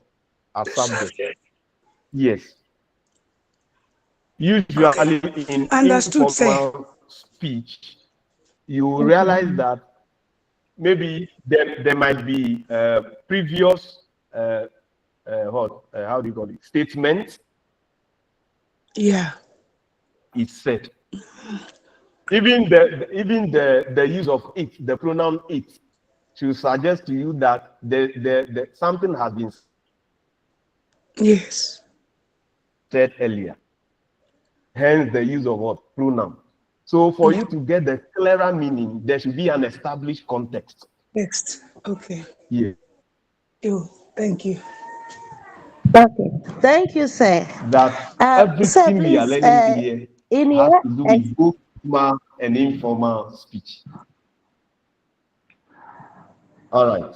So Jessica, you can ask your question now. all right. Thank you, sir. Please, in your explanation, you said that some expressions come about as in the choice of whether a plural verb or a singular verb based on the intent or the intent of the speaker. Then I was trying to understand that, and then I put two sentences here, and I'd like you to help me. Can you hear me, sir? Off along the line. You Oh, went off okay. along the line, so I couldn't hear you. Sorry. Please, I'd like to present two statements here. Here lies the case: you are teaching a child who is about to write examination.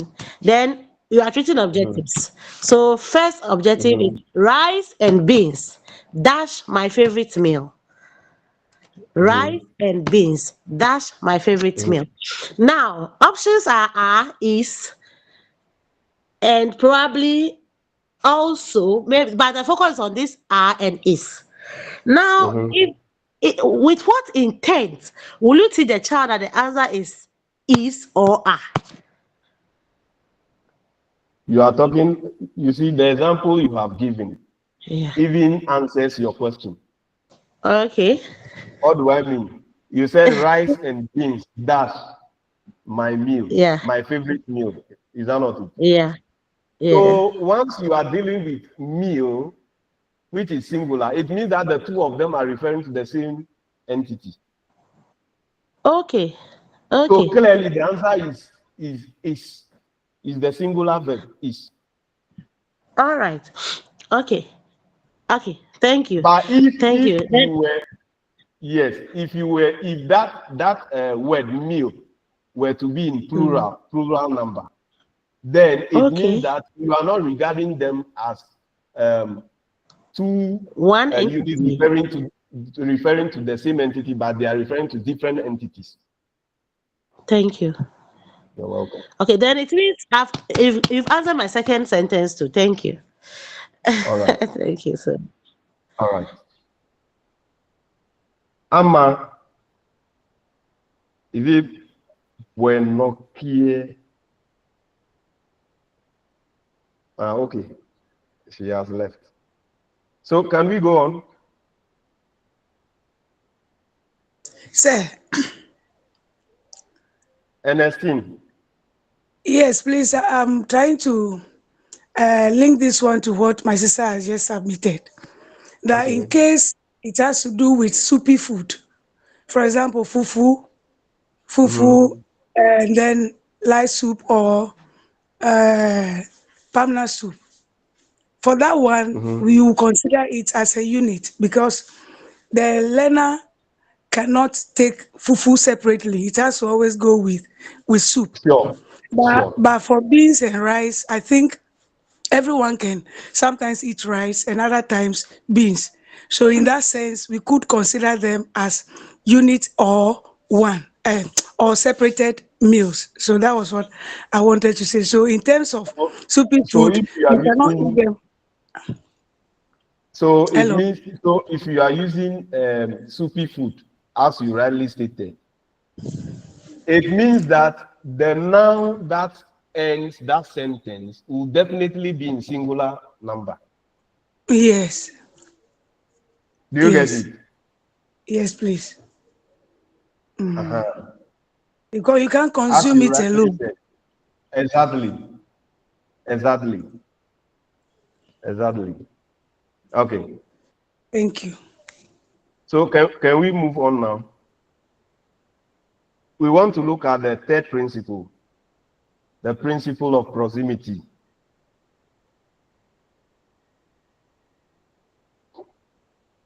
Yes. When I started with the lesson, I indicated that in a situation where both the principle of grammatical concord and notional concord are not able to provide any clear explanation as to which item or which form of the verb to use in relation to the subject, it is then that the proximity concord is used. So the proximity concord serves as a support base for both notional, especially notional concord. In such a situation where notional concord is not able to account for the agreement or for concord, proximity concord is used. So we tend to proximity concord if the two coordinated units are unequal in number. That is singular and the other is plural. We apply the principle of proximity.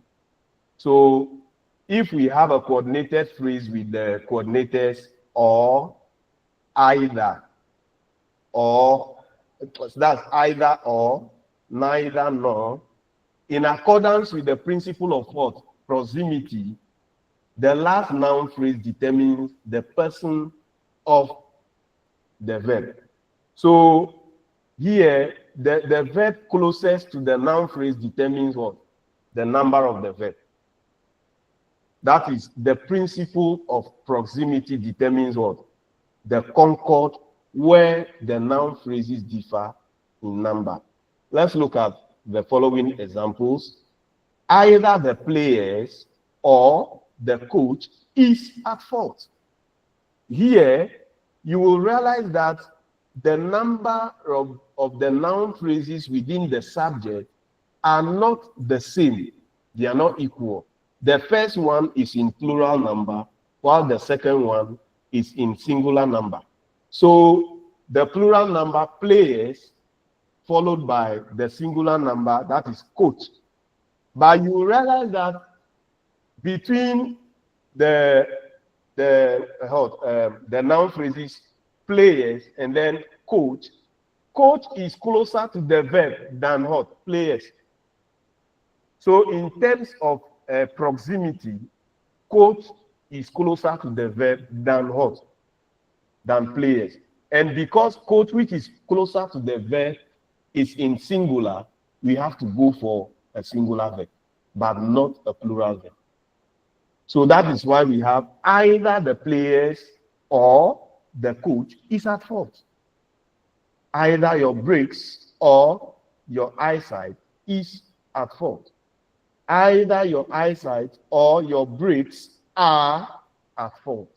So here you realize that the noun phrase closer to the verb is in plural, so which is bricks. So we have selected the plural verb are. So the statement can be rephrased: either your bricks are at fault or your eyesight is at fault or is. You can end it there with the help of ellipses. Yes, the coordinating correlatives, that is no, but, and then not only or merely, but even, behave like or with respect to what? Number concord. For instance, not only he, but his son has left. Not only he, but his son has left. So here we have coordinating correlatives. That is not only, but. Not only, but that is what is used in that example.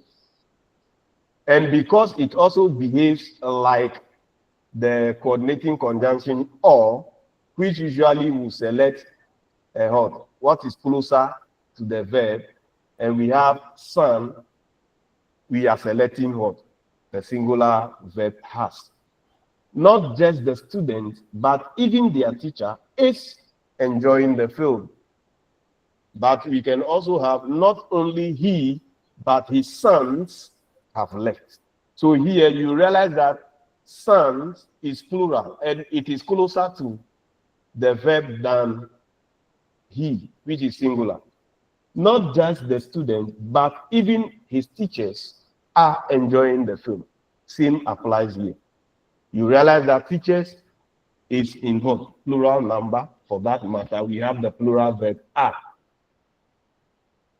If the subjects are both singular and are connected by the words or, nor, neither, nor, either, or, and not only, but also, the verb is what? Singular. So either the player or the team manager is wrong.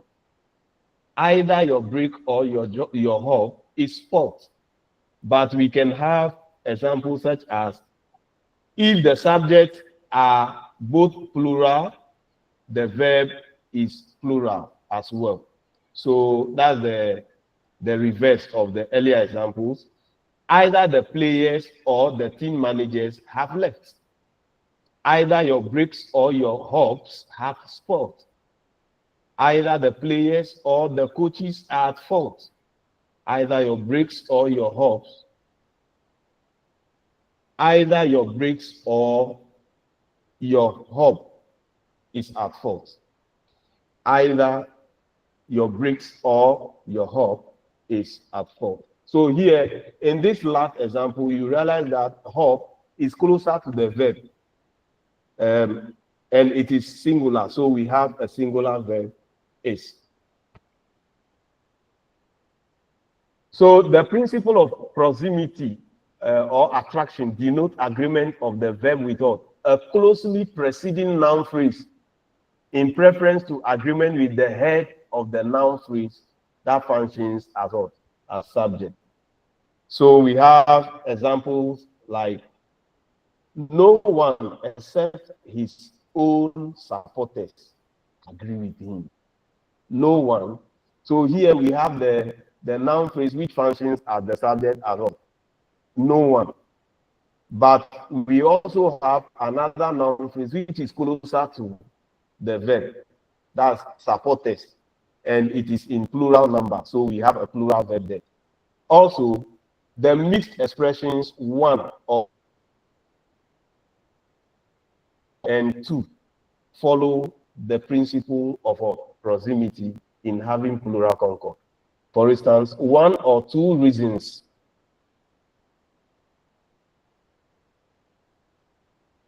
suggested. So here we have reasons being in plural number. So we have the plural verb were.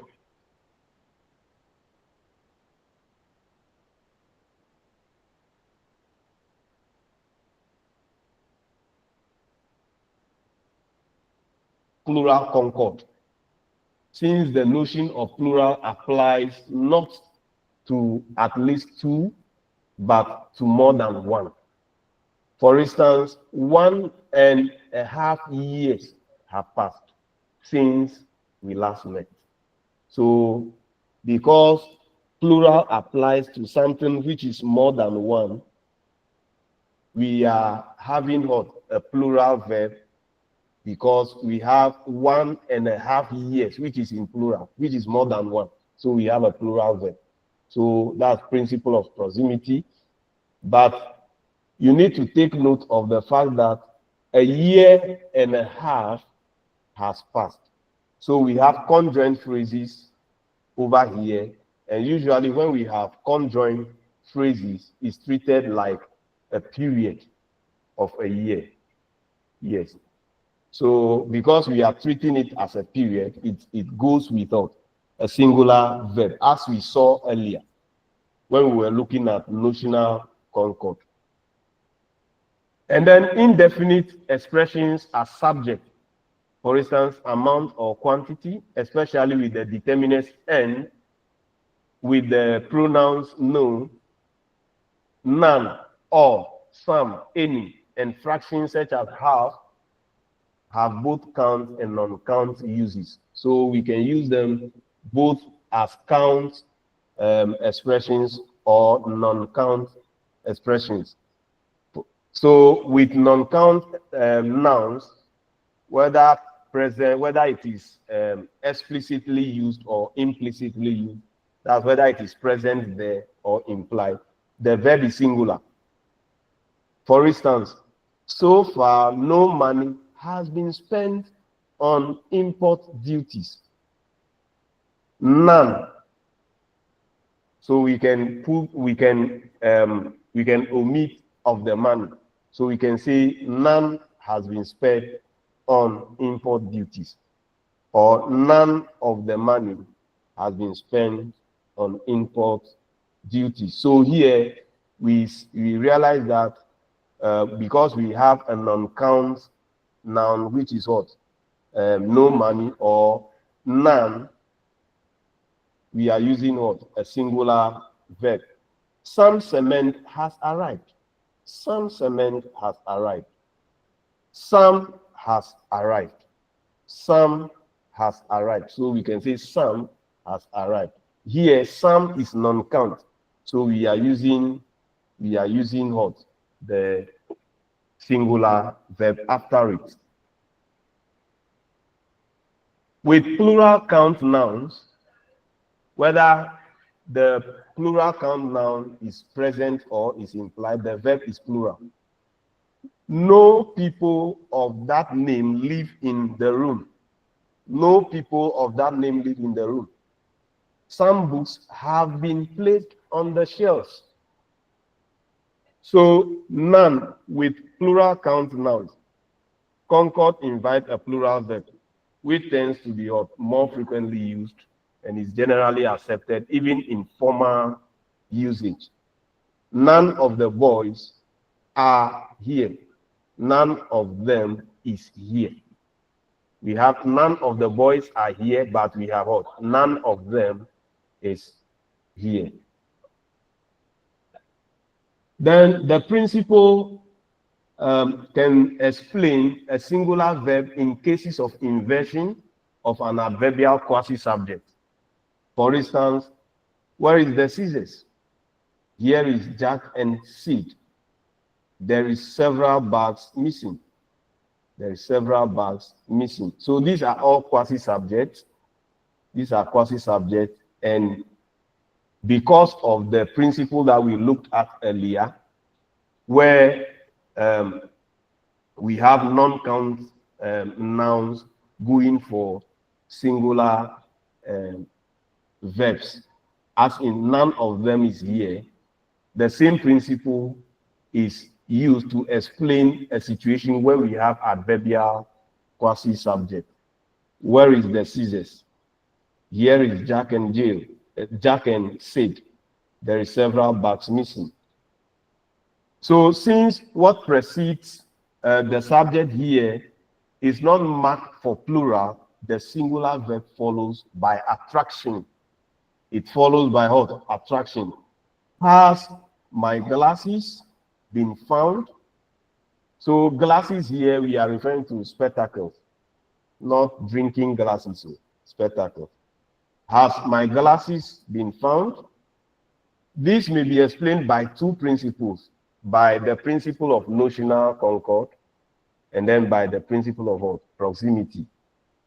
Now, the word glasses, even though in terms of the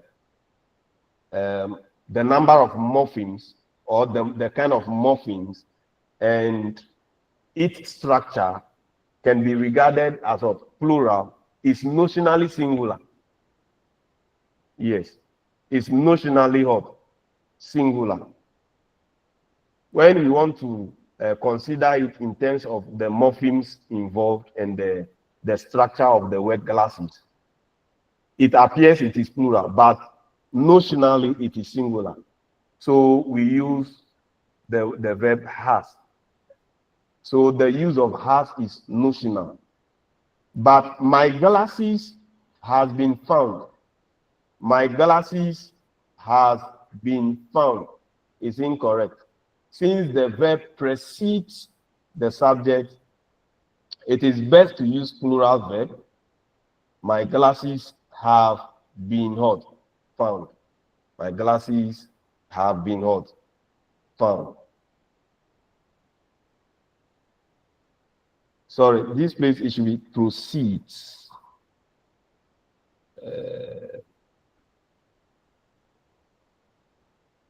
Okay.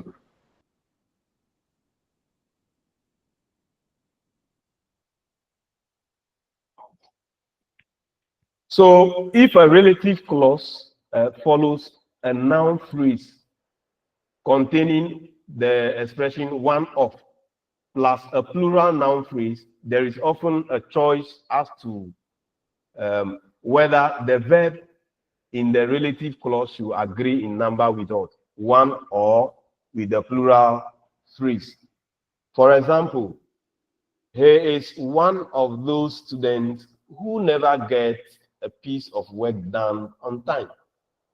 He is one of those students who never get a piece of work done on time. You are one of the people who hates most. Ami is one of those who do or does like mathematics. I am one of the persons who joke or jokes a lot in class. So here you realize that in the examples, the relative clause in each of the examples, there is a relative clause which follows a noun phrase containing the expression one of, and then plus what? Plural noun phrase. So here the choice, there is always a choice option. There are options for the speaker to choose from as to whether the verb in the relative clause should agree in number with what? One or with the plural noun phrase. So that is where the issue of notion comes in. The issue of notion comes in. I am a person who do or does not like many people around me. I am the one who teach or teaches. The choice between singular and plural can depend on whether attention is directed to the generality or to the uniqueness. Whether attention is directed to the generality or to the uniqueness. So here there is also some kind of option or choice to be made by the speaker. Now, even though all these principles apply in proximity concord, there are some restrictions or there are some exceptions. The application of the general rule is restricted in several general respects. One, verbs show concord only in present tense, not in the past tense. Two, all modal auxiliaries such as can, could, would, should, shall, will, etc., except primary auxiliary verbs such as be, make no number distinctions. As we can see here, my sons may watch film after dinner. My son may watch film after dinner. So here, you will realize that in the first two examples, we have the modal auxiliary verb may being used there. In the last two examples as well, we have the modal auxiliary can. And you realize that all these modal auxiliaries do not make number distinctions. Yes, somebody wanted to talk. Who was that? Ernestine. Yes. Please, I would like to find out whether in exam you'll be expecting us both, you'll be expecting both of the answers from us, because you are saying it depends on choice. That's a previous submission. Because sometimes maybe objective. The question will not be asked in such a way that the two choices will be available. Only one of the choices will be examined. Okay. In examination cases, no examiner will give you the two options. No. Okay. The examiner will pick one of the options, maybe the more technical one, and then examine you on that. Okay. Yes. I hope so. Thank you. You're welcome. Any other question?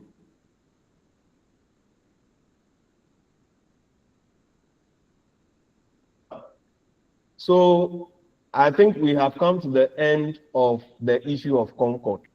So if you have any issue, I have given you the floor to ask. But I think it's only Ernestina who has talked. It's now 3 o'clock. We will break for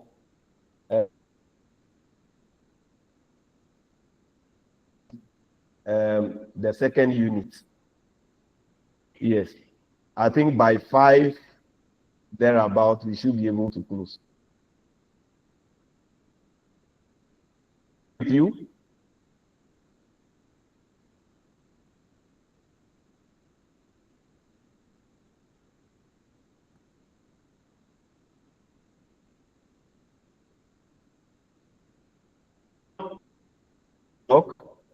So we'll come back at 3:10. 3:10, so that we'll continue with the second unit, that is the verb and its complementation. Thank you.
Hello.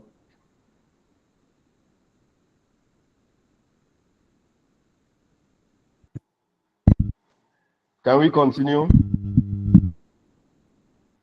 Yes, sir. All right. So we want to look at the second unit for the day. That is the verb and its complementation. Before we proceed, what at all is complementation? When we talk about complementation, what does it mean?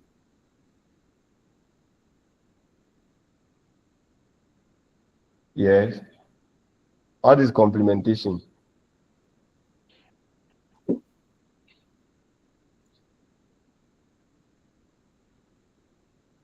What is complementation?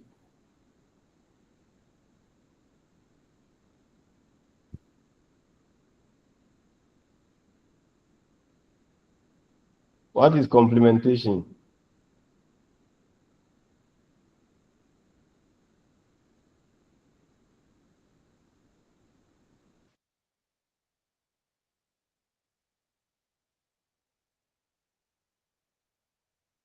Oh, nobody wants to talk.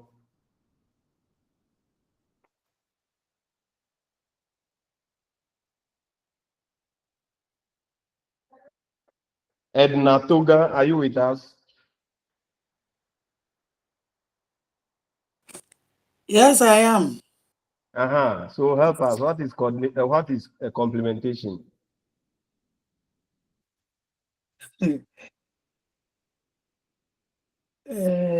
But I just entered. And You I just heard my entered. name. I just re-entered and I heard my name. Hey. Wow. Charles Tetterson.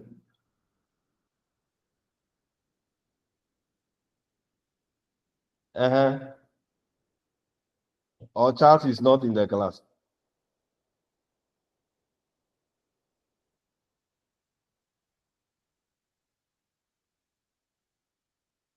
Rejoice Ahiabu. Okay, sir, please let me try.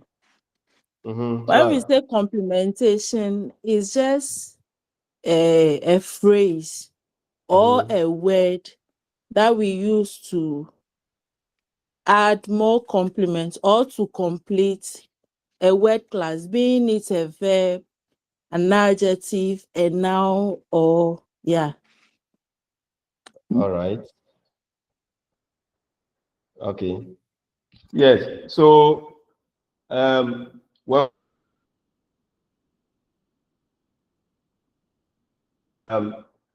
we are referring to the relationship between the verb and clause elements that are needed to complete the sense of that verb.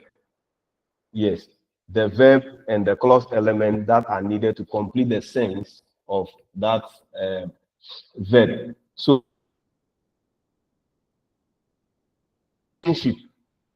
and that relationship exists between the verb and its clause element that are needed to complete its sense.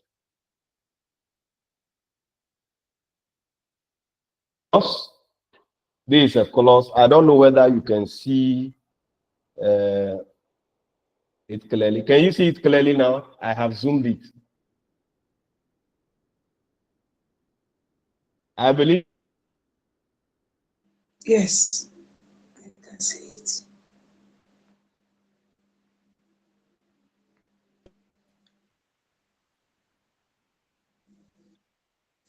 We have one clause here, and we have the example that is in 1966. He was awarded a 2-year happiness scholarship for his second novel. In 1966, he was awarded a 2-year Happiness Scholarship for his second novel. So here, we have various clausal elements, including the verb. Now, what is the verb in that example?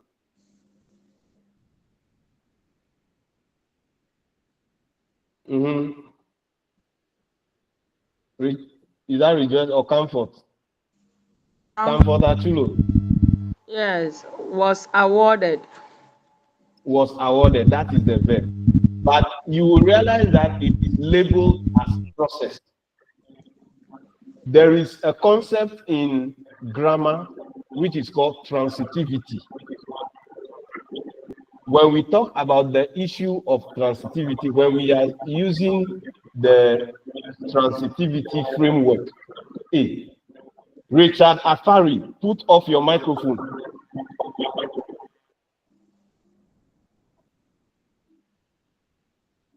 Yes.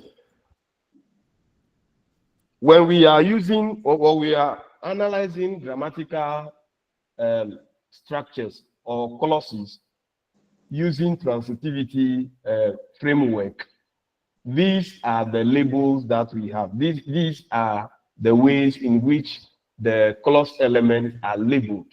The verb is labeled as the process. Then we have the goal, we have reason, we have recipient, we have time, we have agent, we have instrument. There are others. There are so many of them. It depends on the structure of the clause. So you realize that in the clause, we have a verb, and that verb has a relationship with all the other clausal elements that are needed to complete the sense or the meaning of that verb. Was awarded. So for the sense to be the sense was awarded to be complete, it needs a recipient, it needs time, it needs a clausal element expressing time, it needs another expressing recipient, it needs another expressing goal, it needs another expressing reason. So per the structure of this clause, the other clausal element needed to complete the sense of the process was awarded are time, recipient, goal, and reason. And then soon, put off your microphone. Oh, no, I didn't know it's on. All right.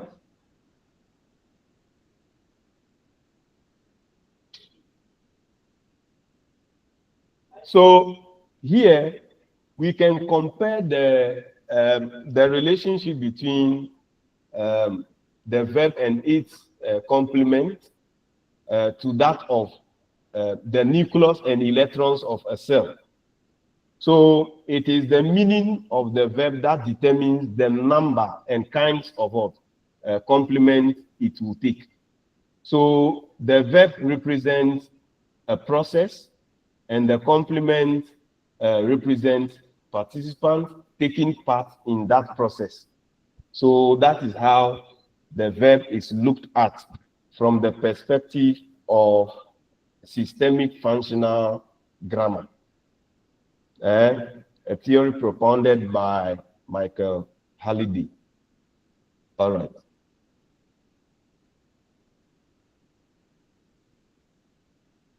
I think I need to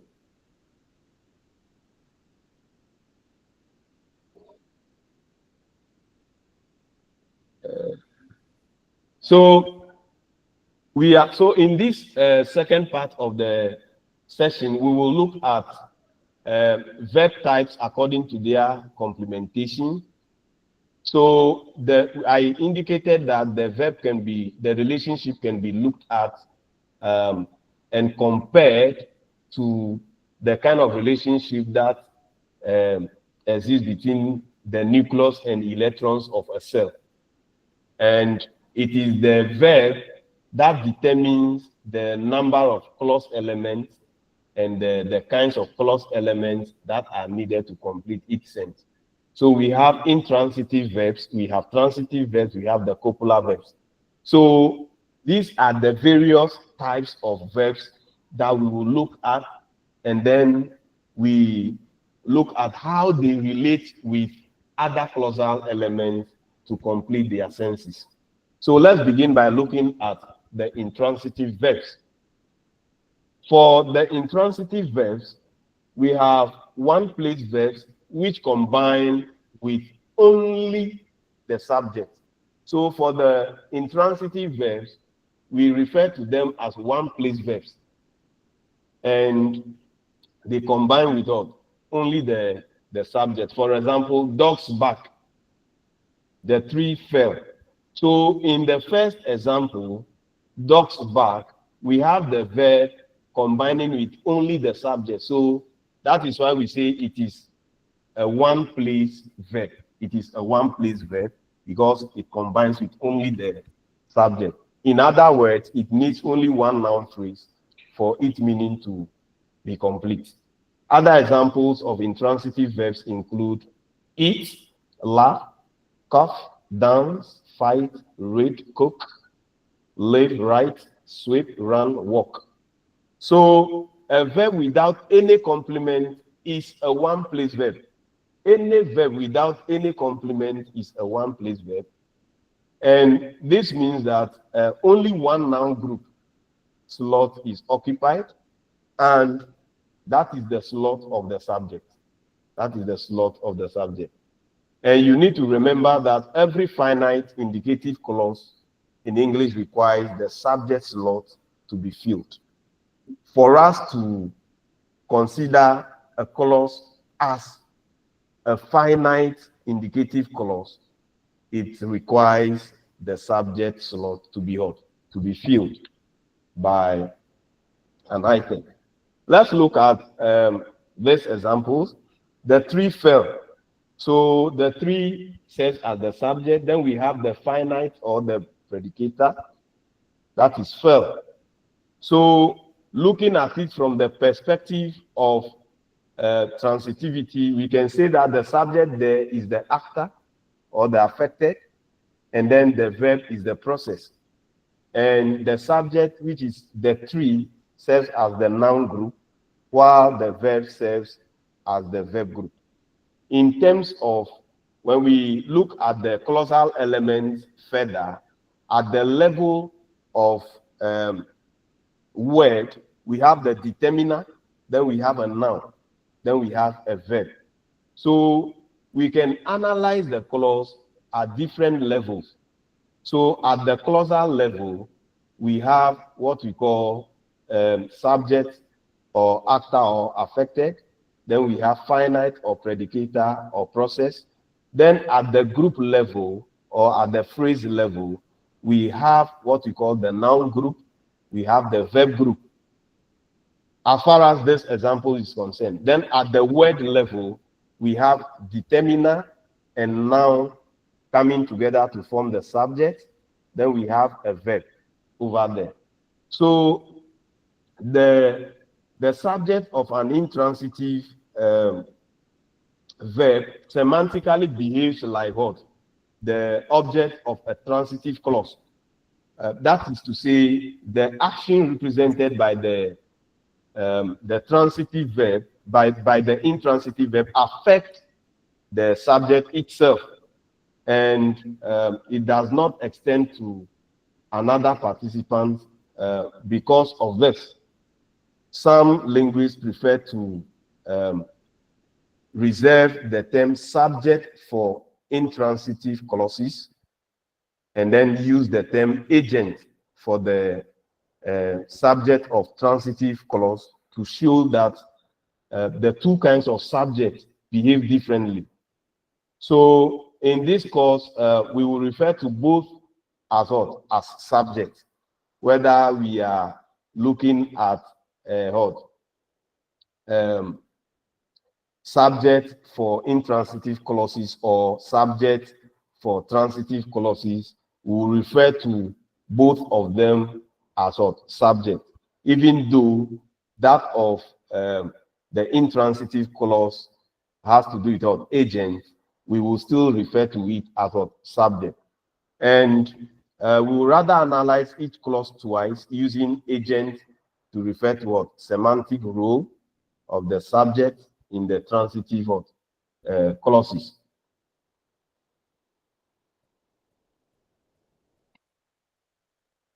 Yes, let's look at the second example.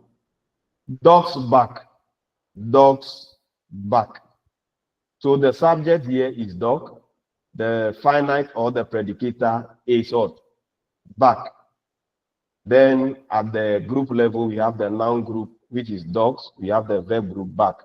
Then we have the individual word, the word level, we have a noun, and then we have a verb.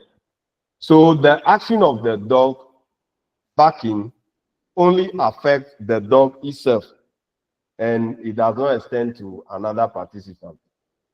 It does not extend to another participant. Then we have weather or meteorological verbs, and these are a special kind of one-place verbs which represent events with no participant. There are no participants. For instance, it is raining, it is snowing, and weather verbs or meteorological verbs, they are usually one-place verbs, and they represent events with no participants. So participants, one-place verbs. So we have is raining as the finite or the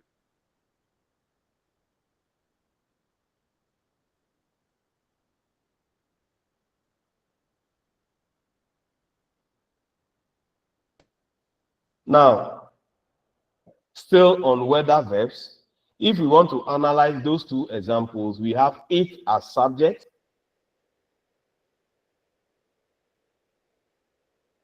predicator. We have predicator. Yes, here we have is as finite because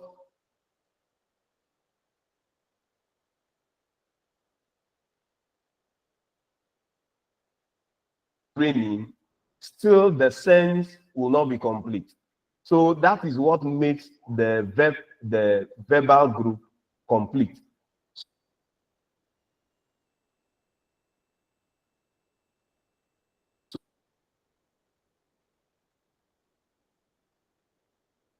Serving as both finite and then as predicator at the same time.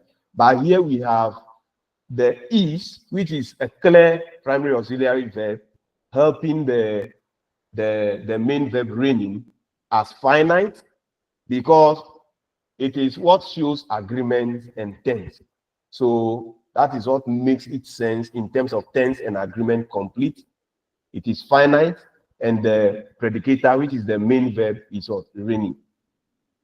And we have a process, and we have the subject, and that each of meteorological verbs is a dummy subject. It's a dummy subject. That is what is represented by that zero with that cross. I believe you can see where the cursor is. The red cursor. Have you seen where it is? Yes, sir. Yes. That symbol is a symbol of what? Dummy subject. And it has no reference.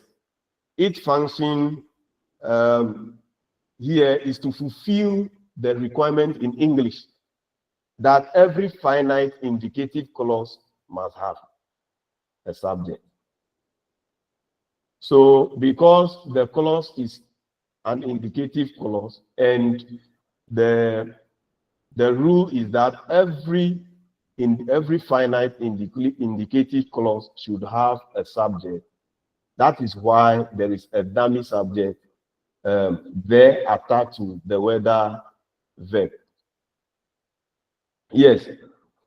So this subject requirement is important to identify the mood type of the clause, whether the mood is a declarative mood or an interrogative mood, etc.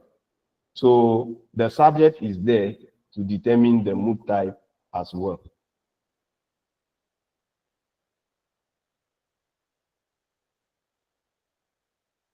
Then we have another example here.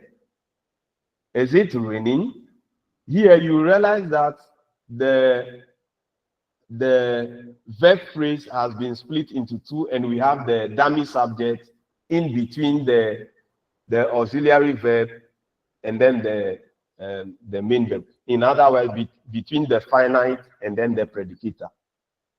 So because this is an interrogative mood, this particular structure, is it raining, is in interrogative mood. Don't forget, I indicated earlier that the dummy subject is needed in order to identify the mood type of the clause. So in that example, you realize that it is an interrogative mood. That is why it is structured in the form of what? Of a question. Is asking for information. Is it raining? Is it raining? So there we have no participants in the clause. There are no participants in the clause. The grammar of English represents raining and other climate currencies as happening by themselves. So there is no external cause. There is no external cause. So there are no participants in that clause as well. Just like the previous one, which is in the indicative mood. This one is in indicative mood. So it's in the form of a declaration, a statement. It is raining. But the second one is in interrogative mood. So it's in the form of a question. Is it raining? Okay. So many verbs can be either transitive or intransitive. In other words, many verbs can be what? Intransitive or transitive. So when you look at the examples on this slide, he smokes every day. He smokes every day. He smokes every day. Now, tell me, what is the verb in that example? He smokes every day. What is the example? Or what is the verb there? Smokes. Agnes. Sir, smokes. Smokes. Yes. So is it transitive or intransitive?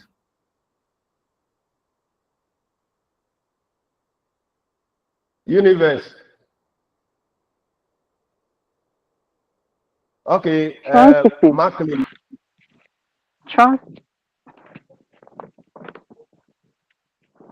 Hello, Universe. Are you saying something? Yes, please. I said it's intransitive. What did you say?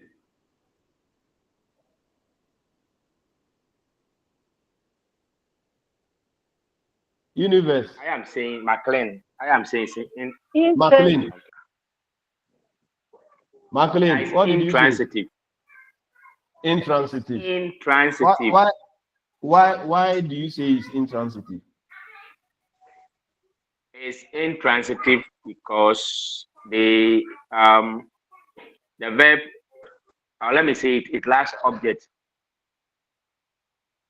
There is no object there. Yes, please. Okay. All right. But we can, as I indicated earlier, it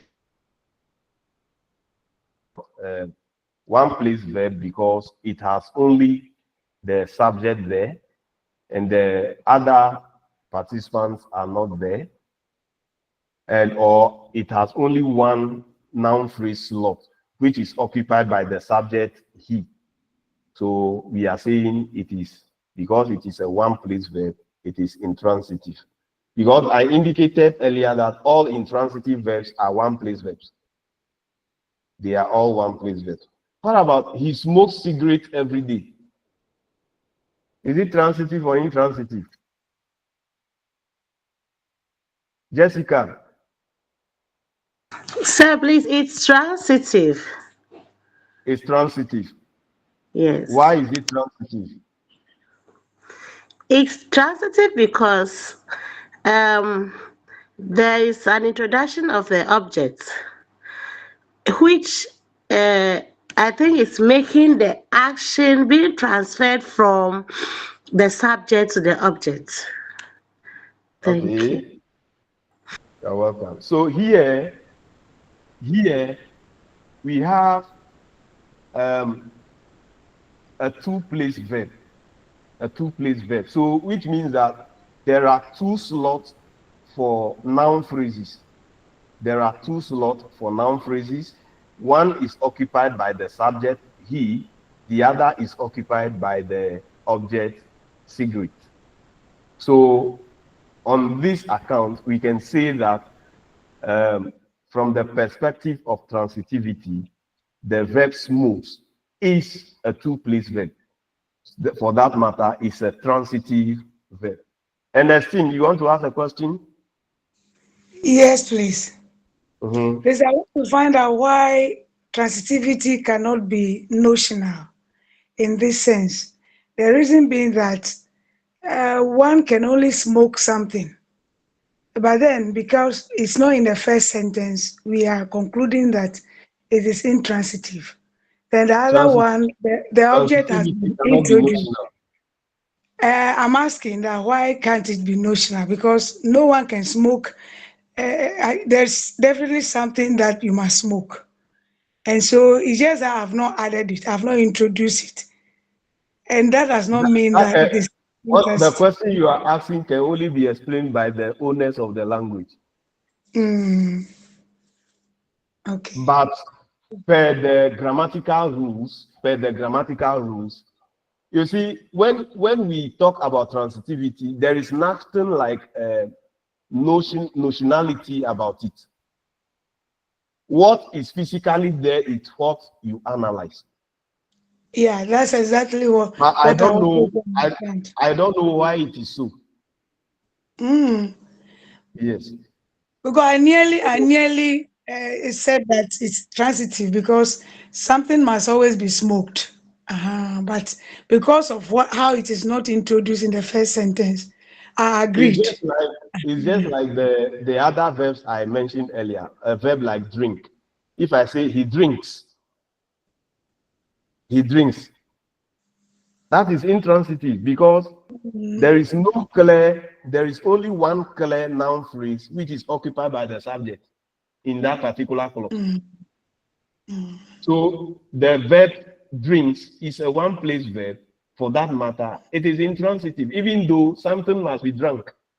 In terms of notion. So transitivity doesn't thrive on notionality, but it has to do with what is on the face of the clause that you can physically see. That is what you analyze. It's clear. All right. Thank you. I think we can continue now. The tomatoes are growing well. What is the verb there? What is the finite verb there? The tomatoes are growing well. The tomatoes are growing well. Charity. Yes, sir. What is the finite verb there? It's growing, sir. Are you sure? Yes, sir. Jessica. Growing, yeah. The eye is helping. It's helping the please. Yes. I is a helping verb. Is the. It's helping the growing.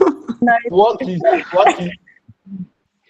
is the finite verb? That's what I It's you ask. Say. In other words, what is the finite predicator?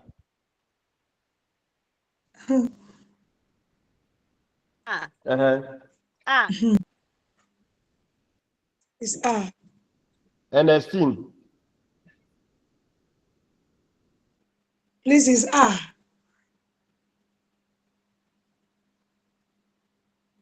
Oh, I can't hear you. It's are. Are.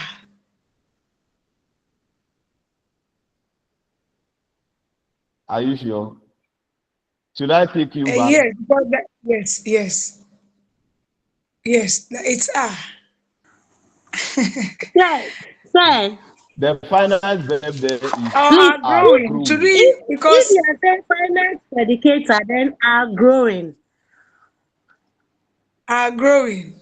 But that was what I asked. I said finite predicator. I heard finite verb. Finite verb. There is a difference between finite verb and main verb. What is the difference?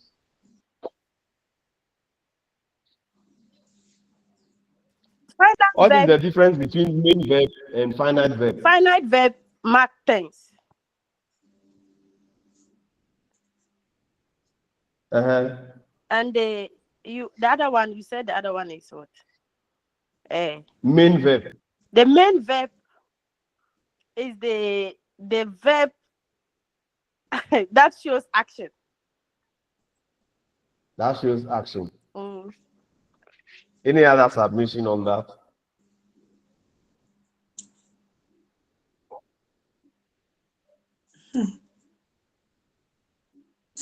In fact, I don't know how to look. But I still mute. So, sir. Oh, I was thinking of the main verb, meaning that there's a helping verb. But the finite verb marks tense. Finite verb marks tense. Tense, number, and all that. The finite also must agree with the subject. Okay. In terms of tense and number. Now, if you look at example 1 and 2, do we have a main verb there? Example 1A and example 1B. Do we have a main verb there? Yes, sir. Yes, sir. Are you sure? No, yes. sir. Yes, No, sir. sir. No. Oh, it is functioning, sir. What is the main verb there? Smoke. It's smoke. Smoke. It's functioning both as main and finite. It's a finite verb, but not a main verb. Yes, sir. It's a finite verb. You can only talk about main verb if there is a helping verb. A helping verb. Yes, sir. Okay. Thank you. But this only one talk about a main verb if you have an auxiliary verb. But when we talk about finite verb, we are talking about the complete verb, the full verb. So the full verb over here has to do with what? The verb that actually makes the verb element complete in terms of its sense. Yes. So here we have are growing. That is the finite verb or the finite predicator. So there we have a finite and then we have a predicator. But when you look at example 1A and 1B, we have only one verb which is serving as both finite and at the same time predicator. Both finite and predicator. So for that matter, you cannot be talking about main verb if you have only one verb serving as a finite predicator. You can't be talking about main verb in that situation. It is only when you have an auxiliary verb attached to a particular verb which contains the main activity or the main notion that you'll be talking about main verb. So take note of that. Take note of that. If you have been teaching your students that main verb is the same as finite verb, then you must go and revise your lessons. Any question on that? Any question on that? We move on. Okay. So he is growing tomatoes. He is growing tomatoes. What is the finite predicator here? To be. Is growing. Is growing. Is it transitive or intransitive? Transitive. It's transitive because it has two noun phrase slots. It has two noun phrase slots. One for the subject, one for the object. So, strictly speaking, transitivity is not a feature of the verb, but rather the whole clause. Transitivity, when we talk about the issue of transitivity, not actually the feature of the verb, but a feature of the whole clause. And verbs are either transitive, intransitive, or intensive based on their use in context. And for many verbs, we can classify them when they occur in isolation. For many of the verbs, we can classify them whether they are transitive, intransitive, or intensive. We cannot classify them in isolation unless we put them in context. Context here means unless we use them in sentences or we use them in clauses. It is only then that we can accurately classify them as transitive, intransitive, or intensive. So let's look at transitive verbs now. We have finished looking at the intransitive verbs, and we say that they are one-place verbs which require only one slot for the noun phrase, usually occupied by the subject.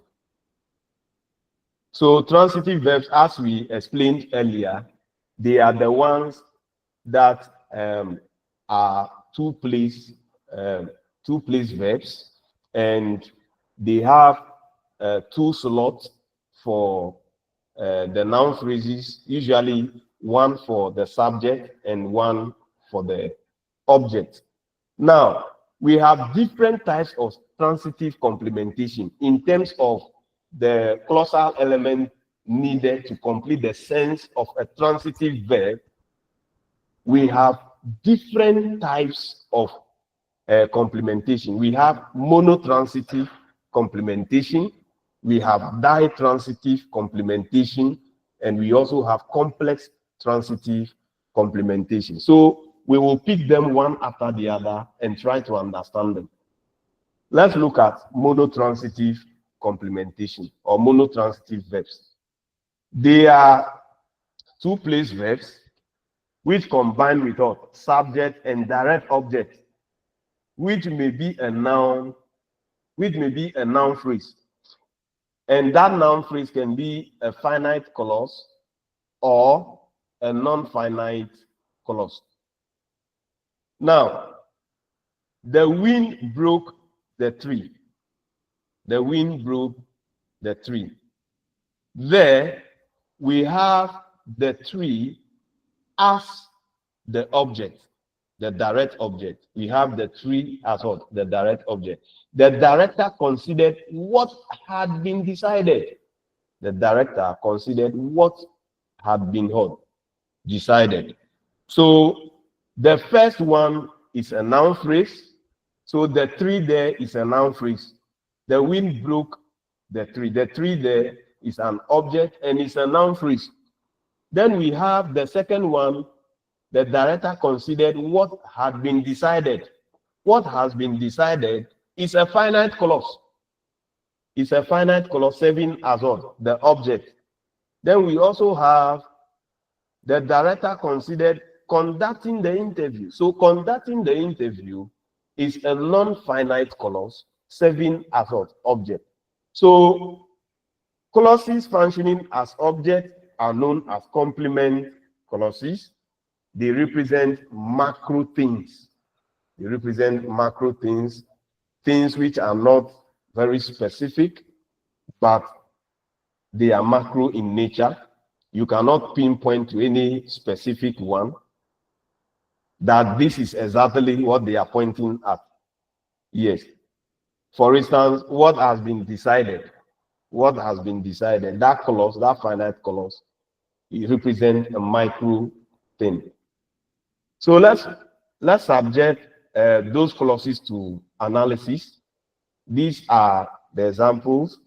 We have the wind broke the tree. We said the tree is a noun phrase. It's a noun phrase serving as object. So we have the wind as subject. The final predicator is broke. So here, the verb broke is serving as the finite verb and at the same time, the main verb. Yes, what we are referring to, what a main verb and a helping verb would have done, that is what that single verb is doing. So we say it's a finite predicator. All right.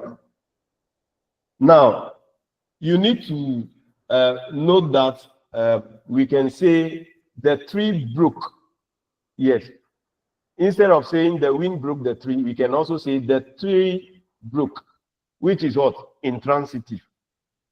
When we say the tree broke, that becomes what? The verb broke becomes intransitive. So that is why I indicated earlier that most of the verbs are difficult to classify whether they are transitive or intransitive or intensive unless you put them in context.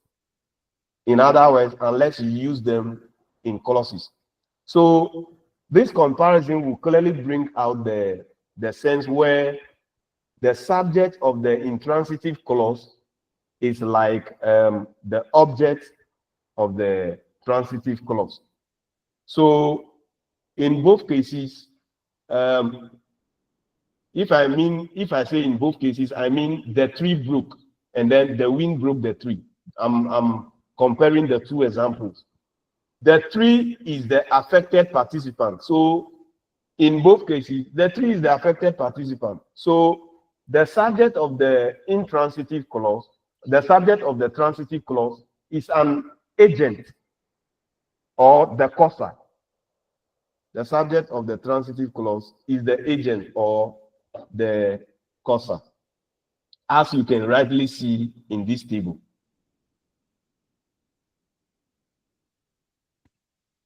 So let's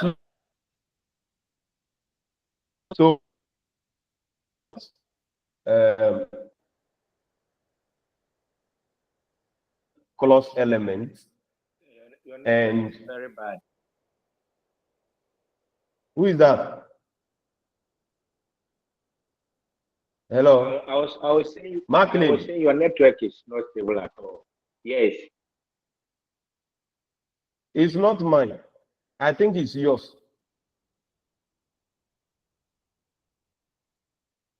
Have all of you experienced the same thing? No, sir. We are hearing No, you sir. No, sir. We are fine. Macklin, I think the No, problem it is keeps going off. Hello. Sir, we are hearing you. Maybe it's coming from his end. We can hear you clearly.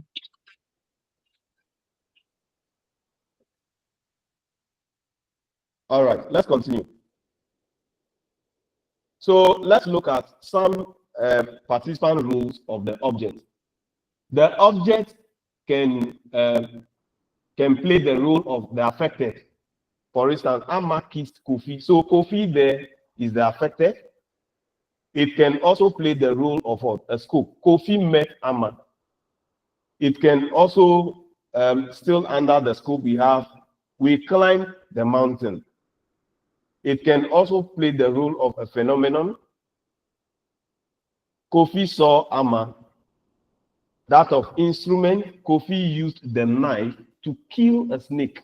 So the knife over there serves as what? An instrument. Then we can also talk about beneficiary, object serving as a beneficiary. She helped me with my work. She helped me with my work. So as you can see from these examples, although the object of the transitive clause is normally conceived as what? The affected. It can assume other participant roles, as we can clearly see in the table. Yes. So we can also have, and still under monotransitive complementation, we have some verbs referred to as what? Cognate objects. And when we talk about a cognate object, it's an object whose sense incorporates the process represented by the clause. So it integrates the process represented by the clause in its sense, and the verb in this instance is often a general verb, but it is not always so.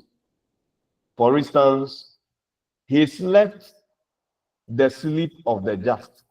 He slept the sleep of the just. So here, the sleep is a cognate object. He slept the sleep of the just. Then they had a smoke after dinner. Amma takes her bath after dinner. In all these clauses, the direct object rather represents the action in the place. The direct object rather represents the action in the place. So cognate objects, what they do is that they integrate or they incorporate the process represented by the whole clause in their sense, as we can see in these examples. Then we also have what we call causative clauses. Causative clauses. For causative clauses, or a causative clause has to do with a special case where a normally intransitive verb, usually motion verbs motion verbs, is being used with what? Monotransitive complementation with causative meaning. For example, she jumped the horse across the fence. So the person represented by she actually caused the horse to jump across the fence. So it has some causative meaning. So the jump there has some causative meaning. Then we have, he walks the dog every night. The soldier marched the prisoners. The soldier marched the prisoners. So jumped, walks, marched, they are all verbs. They are all verbs, and they are intransitive verbs, and they are used with monotransitive complementation with some causative meaning. So I can say she jumped. She jumped. That is its natural usage. She jumped. He walks. The soldier marched. The soldier marched. Yes. So those are intransitive uses. But when we use them as intransitive verb, usually as motion verbs, and then with monotransitive complementation with some causative meaning, then the whole clause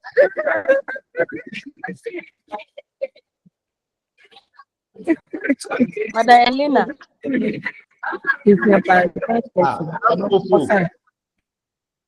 Ampofu. Hey.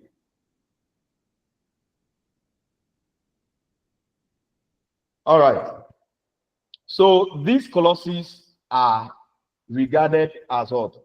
Causative clauses, simply because we have some motion verbs, some intransitive verbs which are motion verbs being used with monotransitive complementation with some causative meaning in them. So let's look at them. We have she jumped the horse across the fence. So we have the subject as she, we have the final predicator as jumped, we have the object, and we have an agent. So from the perspective of transitivity, we have the agent, we have the process, we have the actor or the affected, then we have place. Then we are at the group level, we have noun group followed by verb group, followed by another noun group, followed by a prepositional phrase. So in causative constructions, the object normally represents the one undergoing the action, while the subject is an external cause. That is the agent. The subject is an external cause, which is the agent. Okay. So to test for objects, the object can potentially be made a subject in a corresponding passive clause. So we can change the active voice to what? To passive voice. For instance, the tree was broken by the wind. So for you to test whether a particular expression, whether it's a noun phrase, is a finite clause or non-finite clause serving as object, is really an object, you can change the structure into a passive clause. For instance, the tree was broken by the wind, or what had been decided was considered by the director. So this tendency does not apply to abstract transitive clauses, where we have, for instance, he slept the sleep of the just, where we have a cognate object in there. That is the sleep. Yes, it does not apply to such clauses. So under monotransitive complementation, another thing we can look at is passivization, as we saw earlier in that slide. The tree was broken by the wind. So here we have the subject now being the tree. Finite is what was. Then predicator is broken. Then we have an agent represented by the wind.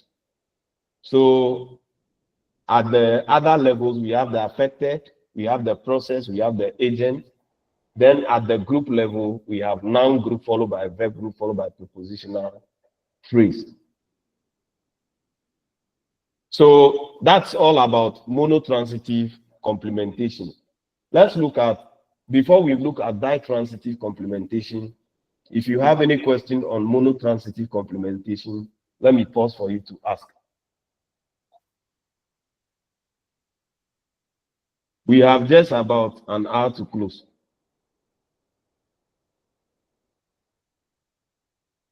Ampoful, do you want to talk?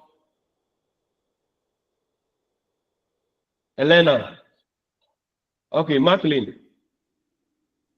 Okay, so you know, when you were asking about whether the sentence is transitive and or intransitive, we kept using it has a subject, it has an object, so it is transitive. But you made us to understand that it has two places. I think you made it is a two-place verb. That is why we say it's a transitive verb. In order to put my question. I said it has two slots. It has two slots for noun phrases. One occupied by the subject, the other occupied by the object. By the object. Oh, okay, so two slots. That is so it is considered, so the transitive verb is considered as a two-place verb.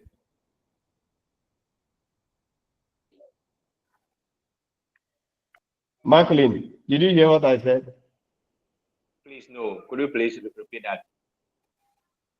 I said that when we have a transitive verb, the transitive verb has two slots for noun phrases.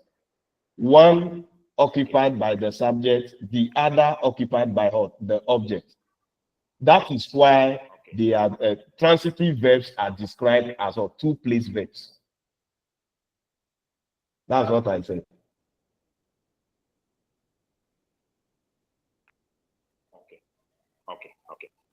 Okay, so that is what we were referring to as the object. So that would be the grammatical that perspective. occupies the second place. Yes. Okay. Thank you very much. Yes, but perspective, functional grammar, which is usually used to analyze modern grammatical.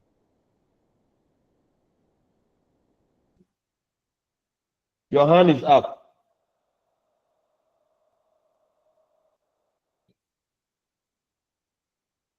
And then, Hello, sir. Your hand is up. You want to ask a question? Yes, please. Yes, please. Mm-hmm. Please, could you explain why in this sentence the wind broke the tree? We have broke performing the functions of finite and Your line keeps predicator. dropping.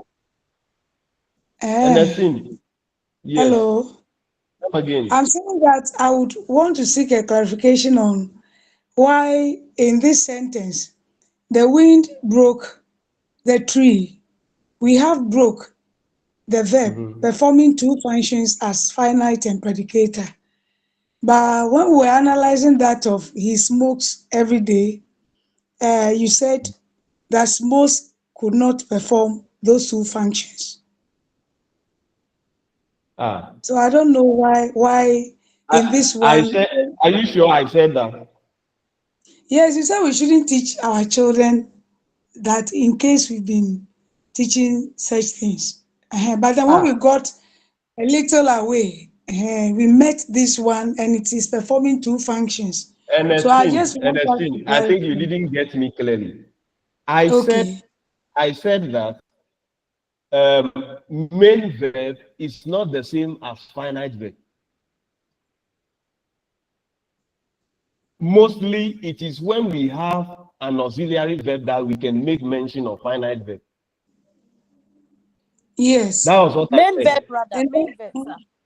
And then I mentioned that because we had only one verb in he smokes every day, that the smokes is performing a dual function as a finite and then a predicator, which we did not accept. But No, then sir. this very one too, Are you sure? one. We accepted that, Madam Ernestine. We did. We did. It means you didn't hear me well. Yes, because we're talking about main verb and finite verb, not predicators. I even said that where we have only one word serving as the full verb in the clause, it serves as, it plays the role of finite and at the same time predicator. I even made mention of that. Yes, sir. So I think you didn't hear. Okay. So please, in the case of he smokes every day, how do we describe the verb smokes? The verb smoke there is a finite predicator. Okay. The everyday there is just an adverbial. Yes. That's all. So but please, when we are looking at transitivity, it is the number of noun phrases we have. The number of noun phrases that the verb need for each sense to be complete that we consider, not adverbs. So in that sense, it's a one. So that is why some verbs you will still see some words after them, but they are still intransitive. You understand now? Yes. So he smokes every day. He smokes every day. The every day there is not a noun phrase, but it's an adverb. Yes. But if we have he smokes cigarette every day, that one is a transitive verb because it is followed by another noun phrase, which is cigarette. Okay. I believe you understand now. Oh, yes, I'm okay. Yes. Then maybe you mentioned main verb somewhere. I don't know. We're talking about I something. said that you can only mention main verb when we have two words representing the complete verb in the clause, where we have an auxiliary verb and a main verb. Are growing, like are growing. So there, growing is the main verb. Okay. And then are is the auxiliary verb. So when you don't have any other verb assisting or helping or playing the role of auxiliary, you cannot talk about the issue of main. In that case, that verb is simply a finite verb. Finite verb. Yes. All right, sir. Okay. Thank you. You're welcome. Let's look at ditransitive complementation. When we talk about ditransitive, we said that monotransitive verbs are two-place verbs. But look at ditransitive. Ditransitive complementation or ditransitive verbs are three-place verbs. Why? They combine with subject, indirect object, and direct object. And all these three elements are represented by noun phrases. So there are two types. We have the given type, which is the indirect object is a recipient of transfer of possession. So in the given type, the indirect object is what? A recipient, or it plays the role of a recipient of transfer of possession. For instance, he gave his son a wonderful present. He gave his son a wonderful present. Here, his son is the indirect object serving or playing the role of what? A recipient. Then we also have the type 2, which is the service type. Here, the indirect object is a client of a service. It's a client of a service. She bought him flowers. She bought him flowers. Him over here is an indirect object playing the role of a client. So these are the two types of ditransitive verbs that we have. We have the given type, we have the service type. But in each case, we have three noun phrases embedded in the clause. For that matter, that the ditransitive verb is considered as a three-place verb. So in example 1, gave is a three-place verb. So we say it's a ditransitive verb. Bought is also a three-place verb. Gave is a three-place verb because it is surrounded by three slots represented by the subject, that is he, represented by his son, that is indirect object, and then the third one is a wonderful present, which is the direct object. In the second example, we have a similar situation where we have bought being the ditransitive verb or the three-place verb. It has three slots for noun phrases. We have the subject, which is represented by she. We have the object, that's the indirect object represented by him. And then we have the direct object represented by flowers. So let's look at the analysis in the table. We have, he gave his son a wonderful present. We have he as subject. We have gave as finite predicator. We have indirect object as his son, and then direct object as a wonderful present. So from transitivity perspective, we have the agent being he, we have the process being gave, we have beneficiary, then we have the affected. At the group level, we have the noun group, verb group, followed by another noun group, followed by another noun group. So when you look at the number of noun groups representing or noun groups surrounding the the verb, you realize that they are three. So we have one, we have two, we have three. So that is why we say that gave is a three-place verb. So in the given type, we can refer to the beneficiary participant more specifically as well, the recipient, as the recipient. Then the second example, as you can see here, and here, this is the example under the service type. And in the service type, we can refer to the beneficial participant more specifically as what? As client. As client. So him is a client in this example, whereas in the previous example, his son is a recipient. Okay. Let's look at some other examples as far as ditransitive complementation is concerned. We have the transfer of possession, that's the given type versus the service type. So the verb give, we have, she gave him a car. Then under service type, we have buy, she bought him flowers. Then using the verb sell under given type, we have, she sold him a car. Under service type, we have fetch, she fetched him water. Bring, she brought him luck. Call, she called him the waiter. Tell, she told him a story. Find, I find him a girlfriend. Now, there is one way of distinguishing verbs of given type from the verbs of the service type. The given type actually takes the preposition to in a corresponding dative construction. For instance, she told a story to him.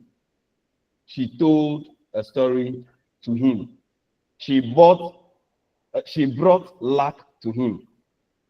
The service type, on the other hand, take the preposition for in dative construction. For instance, she called the waiter for him.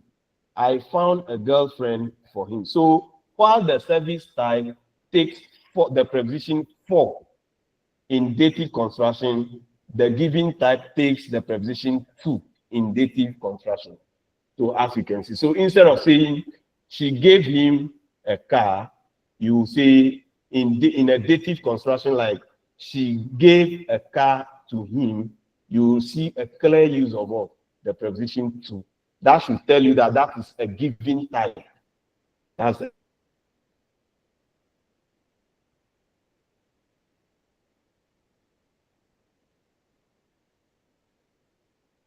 Once there is a use of for in that dative construction, you should know that that is a service type of ditransitive complementation.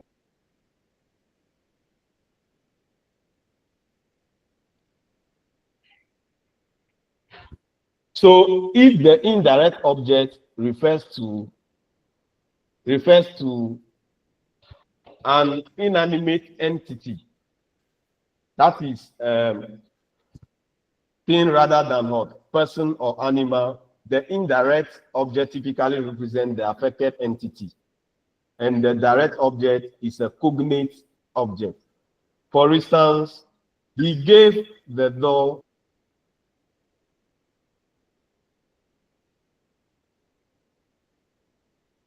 cognate object.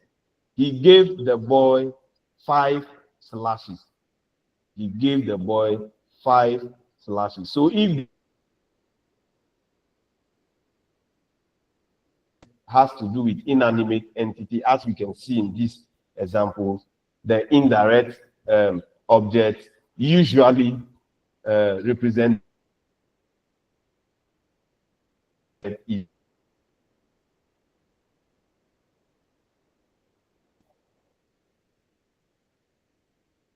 Let's look at it here. We have, he gave the boy 5 lashes.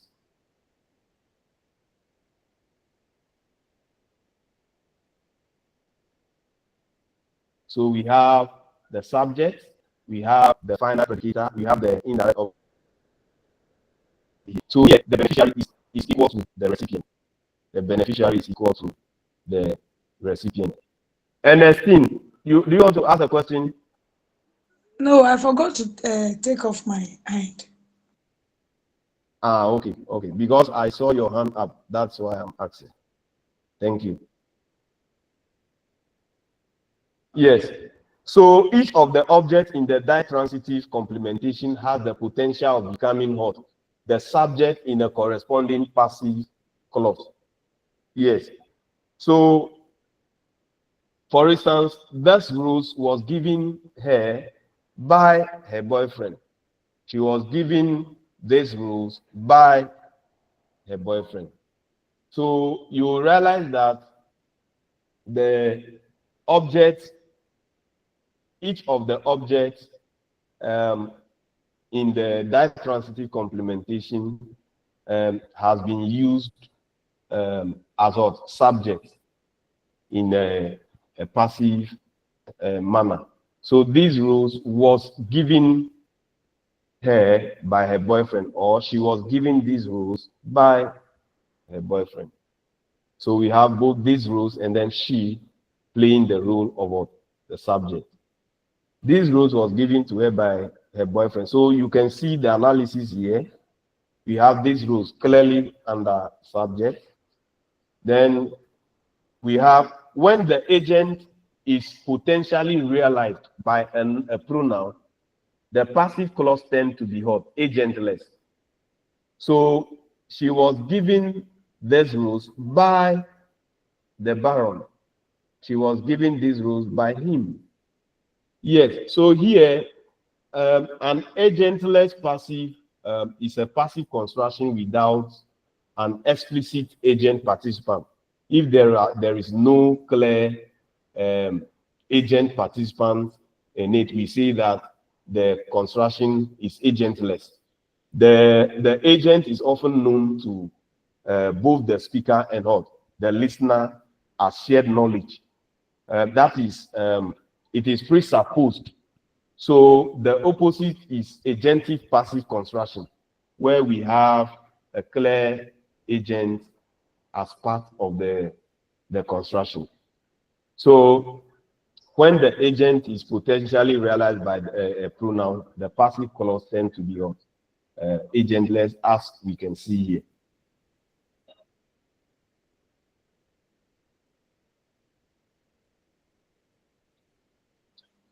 Sir. Yeah. Please, what about the definite article there, which has been used there? Doesn't it mean that's the baron? Doesn't it mean that maybe the one you are addressing is aware of whom you are, who has given the rules? That is why I said that it exists as a shared knowledge between the speaker and the listener. I just said that. I understand, but because we said it is agentless, that's why. Clearly, there is no agent there, but both the speaker and the listener understood from context that there is an implicit agent. But within the construction, as you can see here in this table, the table showing on your screen, you realize that there is no clear agent here. Okay. It's a soft. Hello. Hello. Are you getting what I'm saying? Sure, I am, sir. So it is understood from context. That is what I mean by it becomes a shared knowledge between the speaker and the listener. Okay, thank you. You're welcome.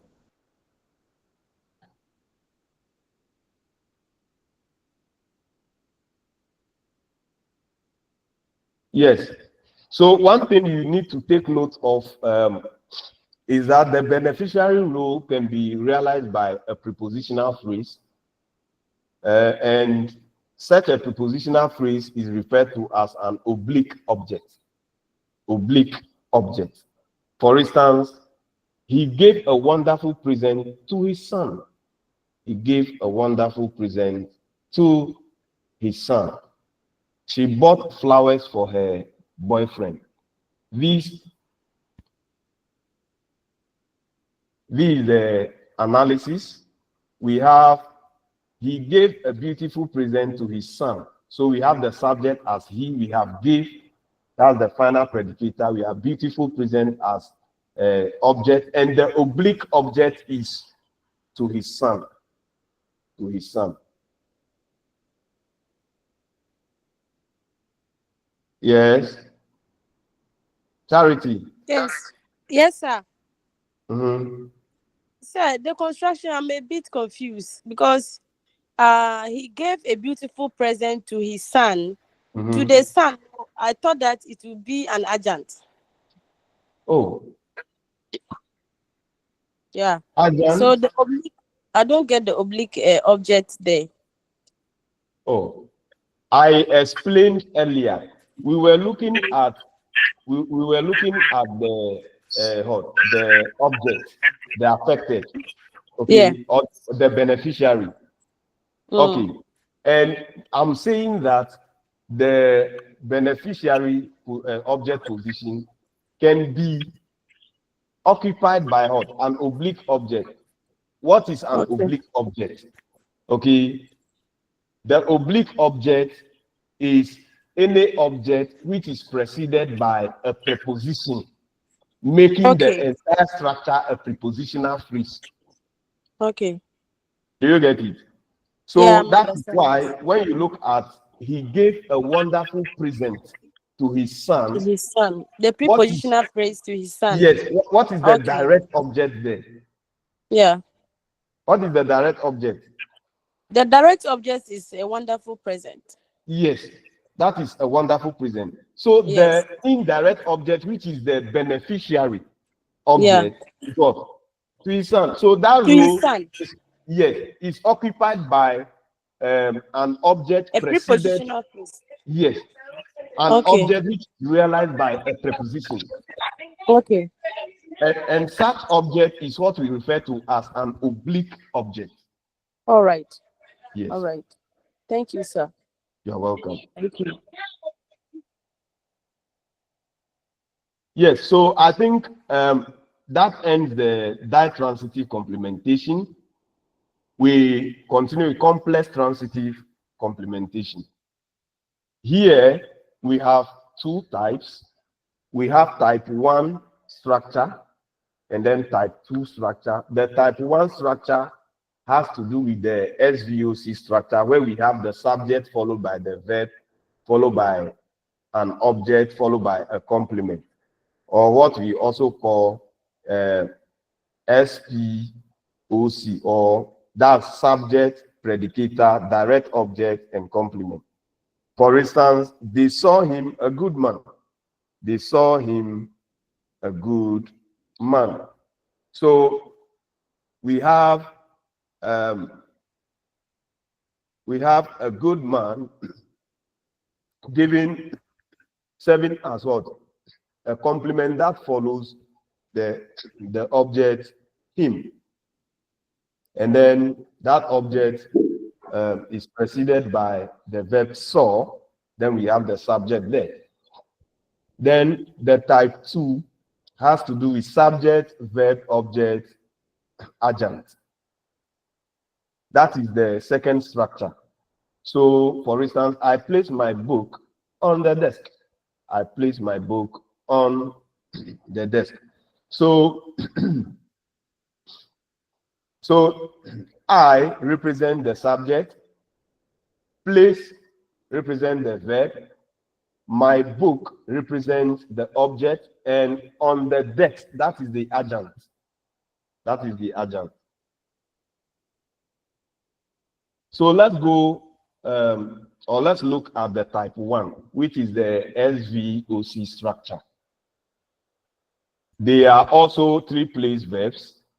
In complex transitive complementation, the verb is always a three-place verb, and it combines subject, direct object, and an object predicative or object complement.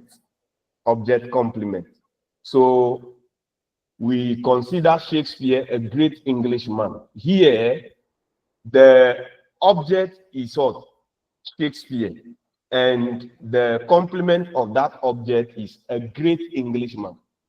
In example 2, they made him captain. Over here, in example 2, the object is him, and the complement or the object complement is what? Captain. So the object predicative or complement ascribes a quality or a property to the reference of the direct object. So as you can see in these examples. So still on the type 1, we consider Shakespeare in English. I think this is just the analysis for you to get clearly the clausal element. We have we as the subject, consider as final predicator, Shakespeare as the object, that's the direct object, and the complement is a great Englishman, as I earlier indicated. Then we have the relationship between the object and the object predicative or object complement can be either current or resulting. The relationship can be either current or resulting. For instance, they considered him a fool. They considered him a fool, and then they made him a fool. The first one, the first example,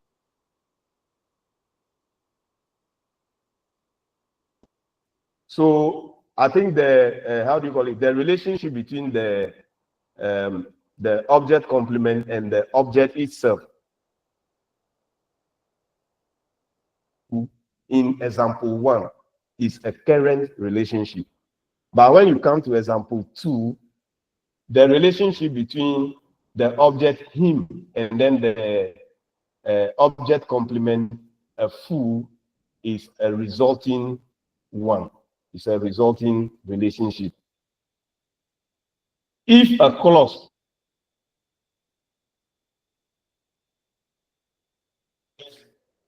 object can be made subject, only the direct object can be made subject.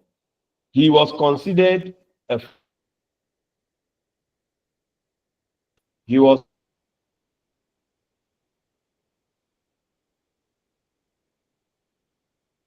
so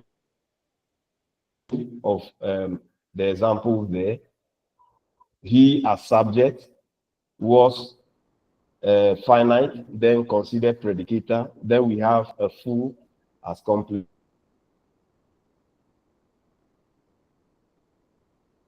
Comes to the type 2, it is also still a 3-place verb, and it combines subject, direct object, and an adjunct. An adjunct, which is compulsory, it must be there. The adjunct must be there. That is why we say it is an obligatory adjunct. And typical types in this type include the verb put, take, place, remove, keep, etc. For instance, she keeps the milk in the fridge. She keeps the milk in the fridge. Then Yao puts too much salt in the soup. Yao put too much salt in the soup. So she keeps the milk in the fridge. Here we have she as the subject. We have keeps as final predicator. We have the milk as object. Then we have in the fridge as the adjunct. So that is why we say we have the SVOA structure. The SVOA structure. So we have subject, verb, object, and adjunct. In that manner. This is the second examples illustration, as you can see there. So the direct object in an SP DOA can potentially be the subject in a passive clause. So in that complex transitive complementation structure where we have subject followed by verb followed by direct object followed by adjunct, the direct object has the potential of becoming the subject in a passive clause when it is pacified. So, for instance, the milk was kept in the fridge. 2 marks salt was put in the soup. 2 marks salt was put in the soup. So here you realize that the direct object in each case has become the subject in each of these passivized clauses. So this is the illustration for you to see clearly the clausal elements that are there. So apart from transitive complementation, we also have what we call copular complementation. But before I continue with copular complementation, let me invite questions on transitive complementation. Some people have left the class.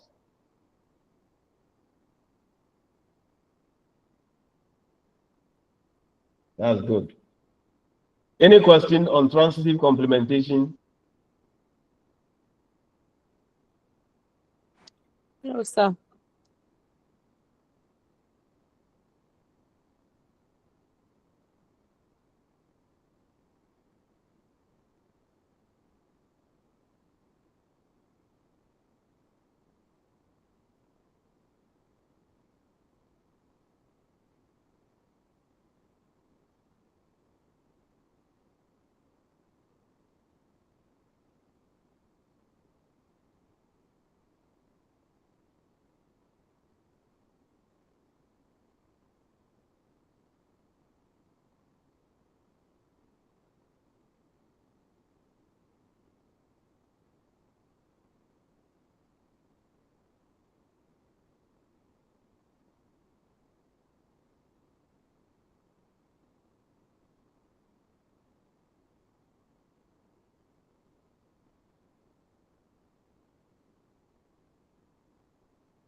We can't hear anything again.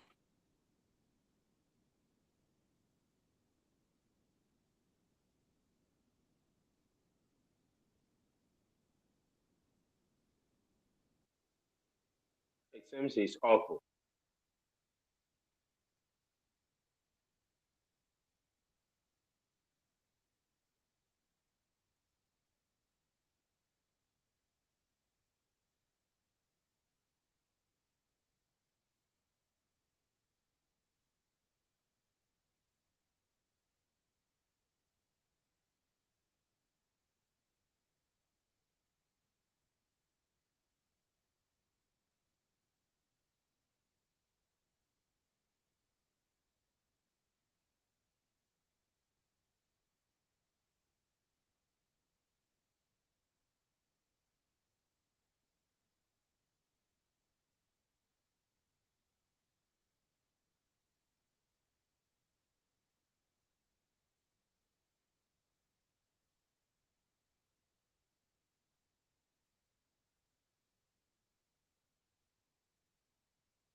Hello.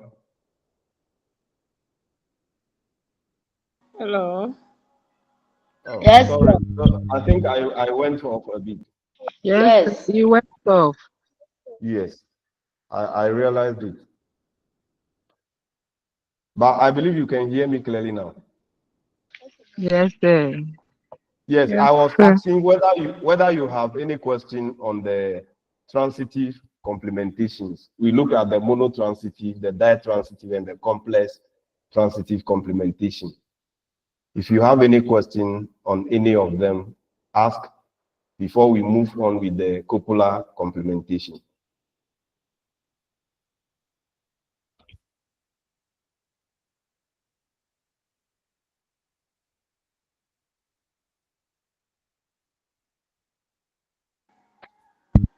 Hello, sir. Yes. My question is about the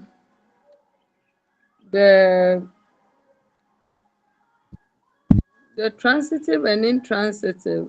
I don't know whether got the one place verb and two place verbs at the under the monotransitive, or that was on its own.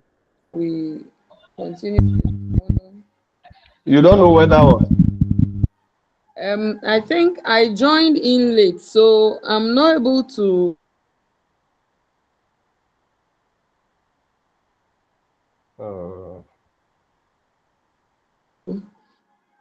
Later on whether the one relative or they are on their own. Oh, one place verbs, they go with the monotransitive complementation. Yes, so the monotransitive verbs, they are regarded as one place verbs. Okay. Sir. Did you hear what I said? Sir. Yes. Please, I think when you were treating the sorry, two places. intransitive, that's monotransitive.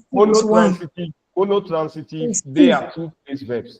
It is the intransitive verbs that are one place verbs. Yes.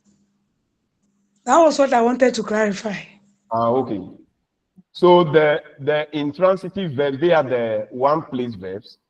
The monotransitive verbs, they are the two place verbs. Ditransitive verbs, they are three place verbs.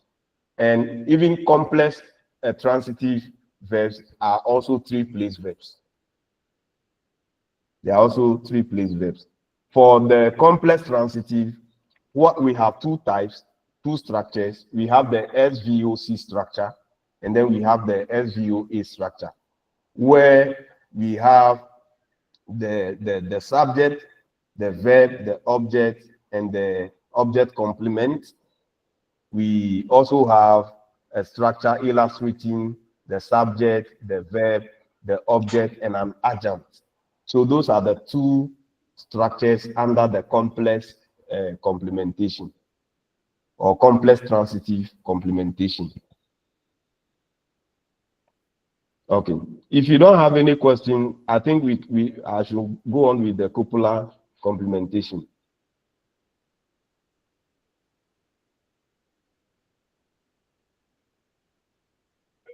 Yes. So when we talk about the copular complementation, we have two types. We have the type 1, which is intensive, and the structure is SVC, that is subject followed by verb followed by a complement. Then we have the type 2, which is the circumstantial type, and it has the structure SVA. We have subject, verb, and adjunct. Now let's look at a clause with a copula cannot be passivized. So you have to take note of that. Any clause with a copula cannot be passivized. Now let's look at the first type, which is the copula intensive, which normally has the structure SVC. Now, two place verbs which combine with what? Subject and subject predicative or complement. So here also, you realize verb is a two place verb. It's a two place verb because it combines subject and subject predicative. So the girl is beautiful. The girl is the manager. The girl is beautiful, and the girl is the manager. Now, the two subtypes can be identified, and then intensive identifying. So the intensive copula can be divided into two. We have the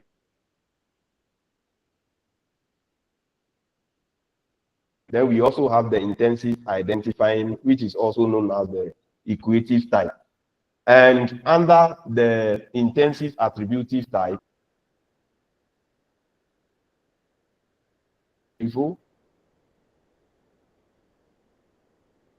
identifying type, we have the girl is the manager. The girl is the manager. So here we have the definite article there, serving as the determiner before the manager.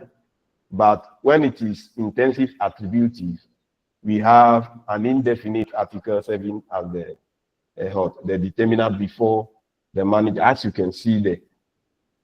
So look at the illustration in this table. We have the girl as subject.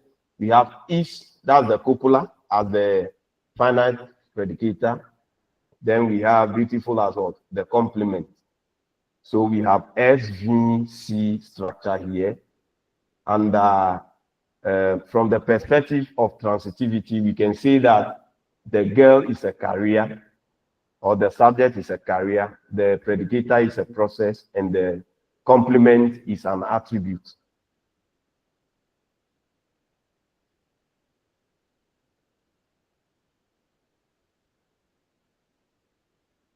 And various groups. At the level of group, we have notes. Adjectives are always found in the neighborhood of nouns. Adjectives are found in the neighborhood of nouns. They are usually attributed to nouns. They are used to describe nouns. So here, that is why that example is regarded as what? Part of a noun phrase. Just like the way we consider pronouns as part of what? Of nouns. So at the how do you call it? At the word level, we have a determiner plus a noun. That's followed by a girl. Then we have is, which is the verb. Then we have the adjective. The girl is a manager. As you can see, also it follows the same structure. Then we have copula intensive. Copula intensive. The girl is the manager. The girl is the manager. Here we have the subject followed by, it follows the same structure, but we have the identified, and then we have the process followed by the identifier. The identifier, that is where you see the determiner, the preceding the noun manager.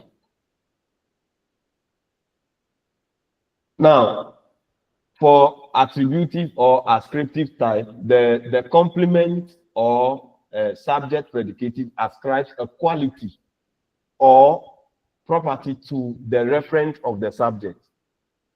The house is big. Here, the quality big is ascribed to the reference of the subject, which is what? The house. Then we have John is a teacher. John is a teacher. Then we have the house is big. The house is big.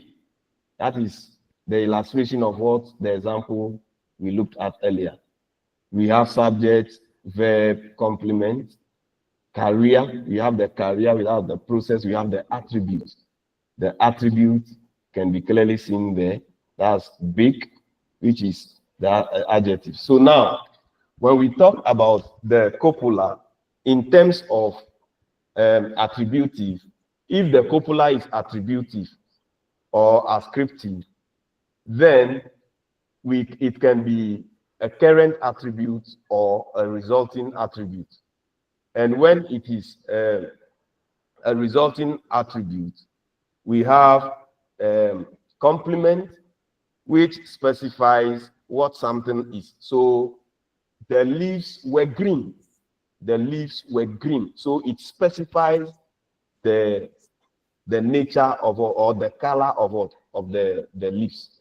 So it ascribes that quality to the reference of the subject, which is what? The leaves.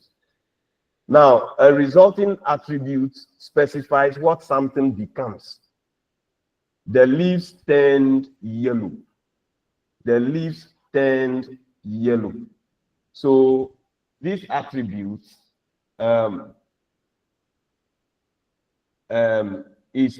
this attribute is as a result of the attribute yellow is as a result of the leaves becoming something. So that even the verb there indicates the nature of becoming something, what something becomes. So the leaves become yellow.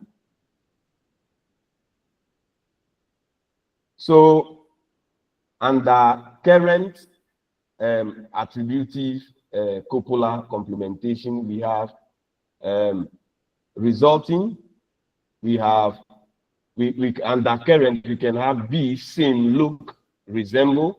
Under resulting we have turn, become, grow, get. These are examples of verbs that we can use under both current attributive and then resulting attributive. Give us some examples using some of the verbs. Give us examples using some of the verbs.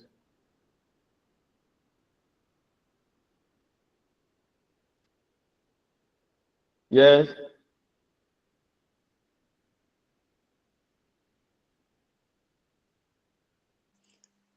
Please feel. Which example do you want to use? Feel.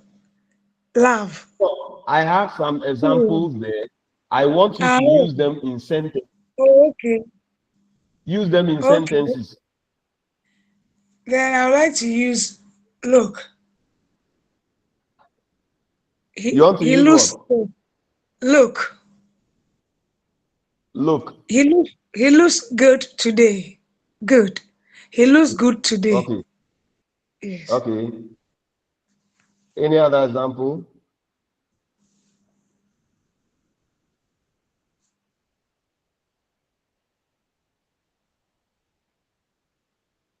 Any other example?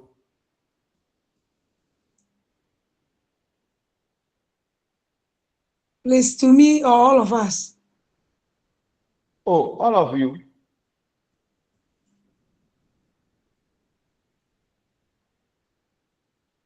Any other example? Okay, so we can have under current attributive, we can have examples like under B, SC is a doctor. SC is a doctor. Sim, the girl seems sick.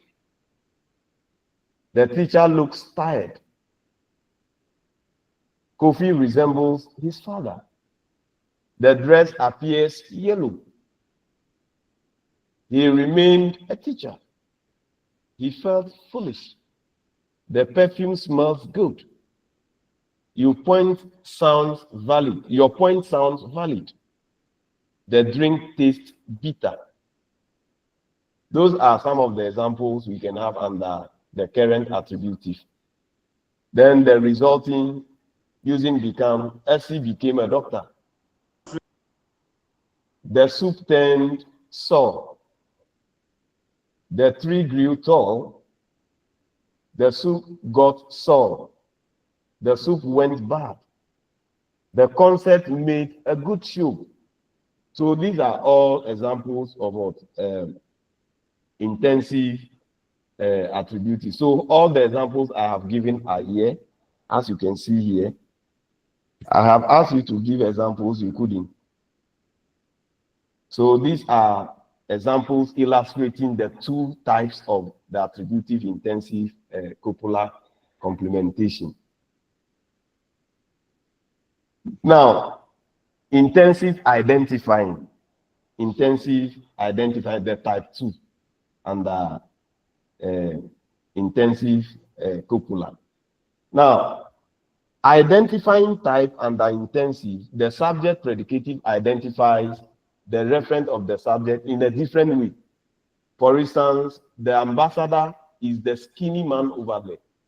The ambassador is the skinny man over there. So the use of the definite article there actually identifies the ambassador. It attributes or it identifies the ambassador with the attribute skinny man over there. So as we can see over here, the ambassador is subject followed by the copular verb, that is a finite predicator as well. We have the complement being the skinny man over there. So the identified is the ambassador, and the identifier, what is used to identify the ambassador is the skinny man over there. So we can have reversed equative clauses in an identifying clause. The subject and the complement can change places. It can change places, what we call reversed equative clauses. And the ambassador is the skinny man over there. We can reverse that clause. We can reverse that clause, and the meaning will still be the same. The skinny man over there is the ambassador. The skinny man over there is the ambassador. So these two clauses are reversed equative clauses. And in an ascriptive copular construction, this is not possible when the complement is a noun phrase. So, for instance, a teacher is John. It is highly unusual or a poetic style when the complement is an adjective phrase. For instance, tender is the night. It is only in poetic language that you see this kind of expressions. Title of novel by F. Scott Fitzgerald. So it is only in literary language or poetic style that you see those kind of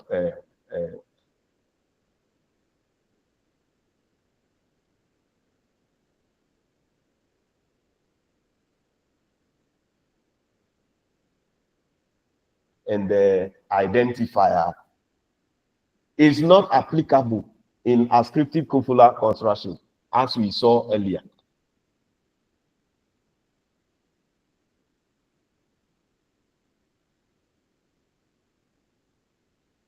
The subject, while the identifier becomes the complement. Then the second category of copular complementation is the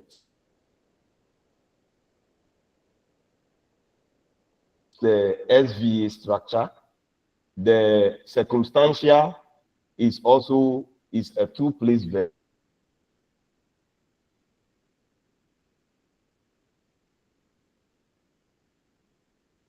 Of time, place, and manner.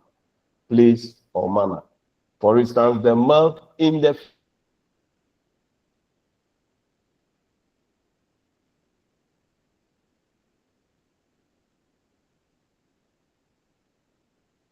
examples illustrating place.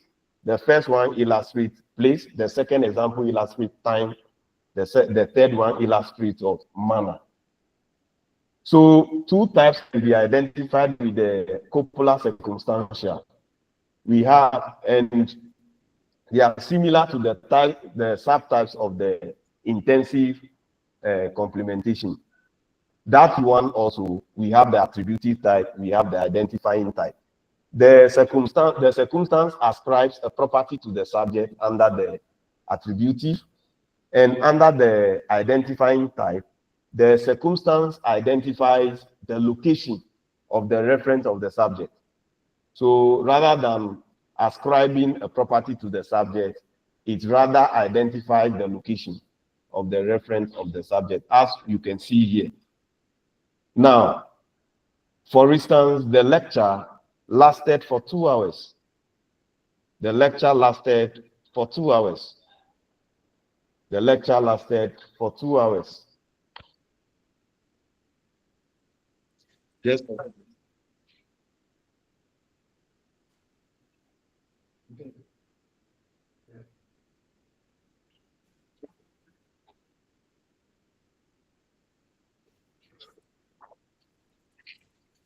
So here, the lecture lasted for 2 hours. We have the subject as the lecture. We have the predicator as lasted. We have 2 hours and the circumstantial attribute, we have the career, subject serving as the career, the process, and the attributes. As you can see here, the poem scans well, the agent indicating manner. Now, the agent in the attributive type of circumstantial clauses is normally realized by prepositional phrases. So take note of that. Prepositional phrases, adverbs of time, place, adverbs of manner, and noun groups. We call it temporal meaning can also function as agent in such clauses. For example, the lecture lasted the whole day. The lecture lasted the whole day. So take note of that. Then circumstantial identifying, which is the second type. The milk is in the fridge. Here the milk is the identified. We have the copula, which is the process. Then we have the identifier that is in the fridge. So the agent in the identifying type of circumstantial clauses is realized by what? Prepositional phrases, adverbs of time, and adverbs of place. So these are the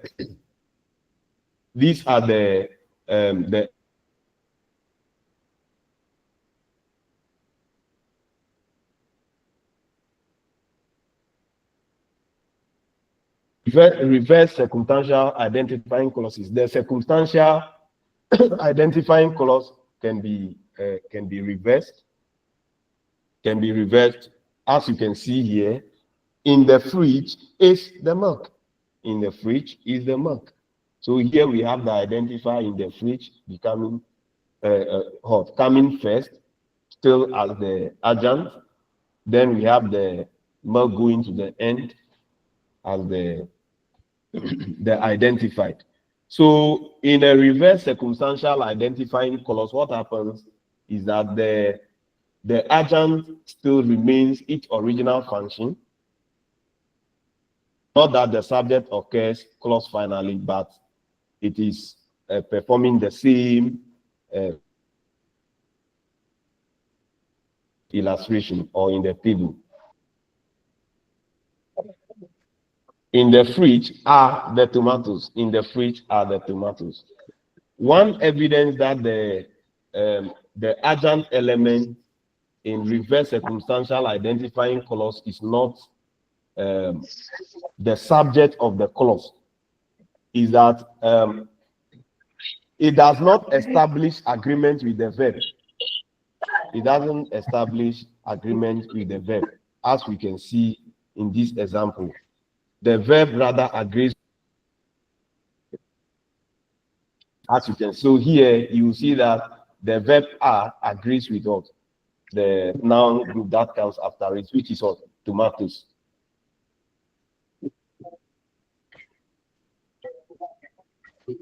Who are those? Agnes, off your microphone. We are almost done with the class, so don't worry, we'll close right now. Now, let's look at the summary of copular complementation. And we say that copular complementation can be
Hello. Hello. Let me see. It's off. Hello. Hello, it's Hello. off. Hi. Yeah. I think we Hello. close. Hello. It's fine. When we coming back, Did you we are say not we very close? but he said we'll close at 5 and it's 5:10. So It's off. He went off. Yeah, he went off. He hasn't closed us. Conclude. my brain is even tired. I wish we close. Yeah, we are all tired.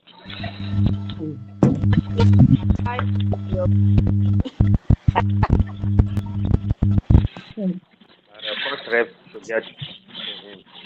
Let's end it here. We are tired. Yes, first reps you call Hello. him. Oh, thank God. Hello. Hello.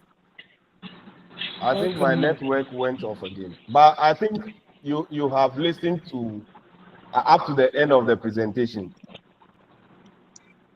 Yes, please. Emilia, put off your camera. If you put on your cameras, you will still be having problem with the network. That is why you can see that even though I'm the one presenting, my camera is not on.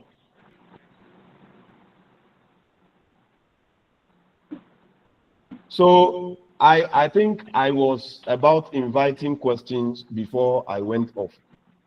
So I said we have looked at the three types of verb complementations today.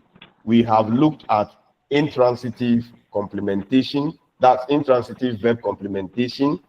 We have also looked at transitive verb complementation, as well as the copular verb complementation.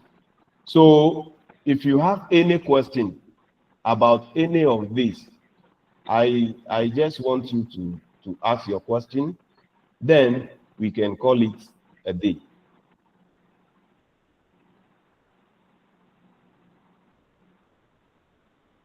But if you don't have any question and maybe you want us to end it here for today, we will end it here.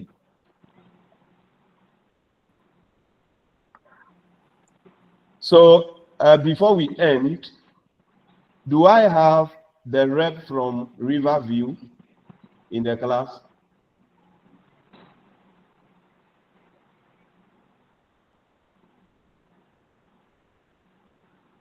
I have gotten those of Zenith and Holy Child. I've gotten their reps.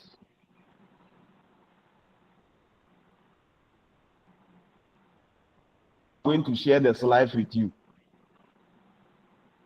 So if you are here and I have not met you, you do not belong to either Zenith or River, your rep to contact me so that I can send the slides to you through him or her.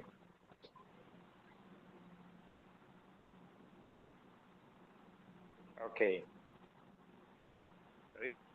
Okay, sir.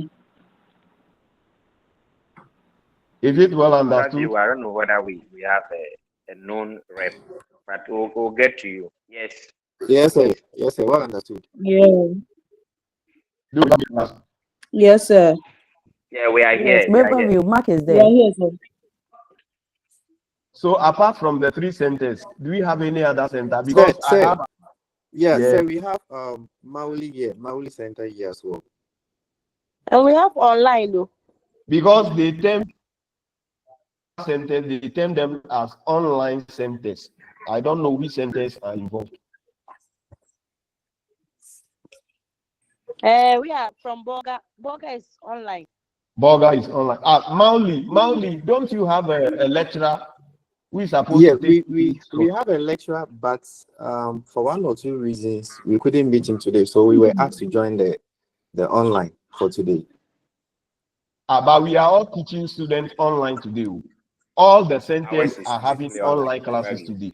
Yes, there's a special problem with the lecturer that has been assigned to us. We have some issues that are being dealt with, so we were asked to join your class today. Okay. Okay. All right. So those centers officially assigned to me, they include, let me mention them again. They include Zenith, Holy Child, Riverview, and online centers. So their reps should contact me for the slides before we meet next. Before we meet next week. Hello, sir. Yes. Please, I'm pleading that you add Mauli Center for the slides, for the sake of the slides. Okay. I'll do that. Thank you. You're welcome. So next week, we will try. I will try as much as possible to see if we can complete Unit 3 and start with Unit 4 to the middle. Yes, because the topics for next week, they are very broad, very, very broad, but I will see how best I can take you through within the stipulated time. So we'll be looking, so I will share the course outline with you as well, so that you know that what we are looking at next week, you read before you come to class. Speech functions and mood, and then tense, modality, and polarity. That's what we'll be looking at next week. All right. If you have any other question, you can ask, but if you don't have, then you can, we call it a day. We call it a day.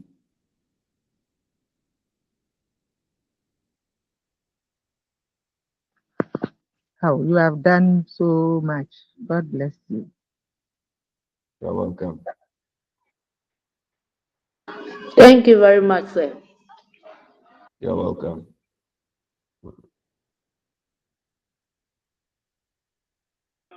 Bye-bye. Yo, bye-bye.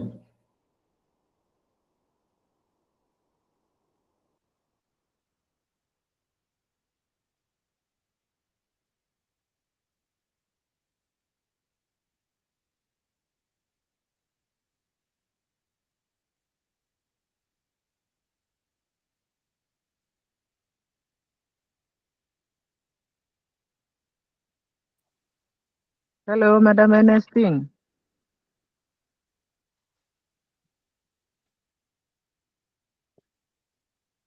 Hello, my sister. When you get the slides there, you send it to me, okay? Do I have your number? Yeah, I think so. Let me call out my number for you. Please, are you ready? Okay. Okay. 0242 26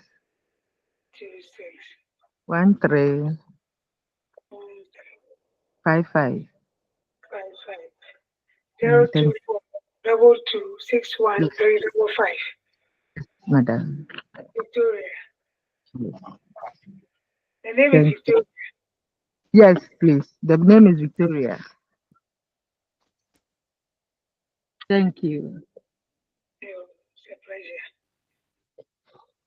Madam Ernestine, me too.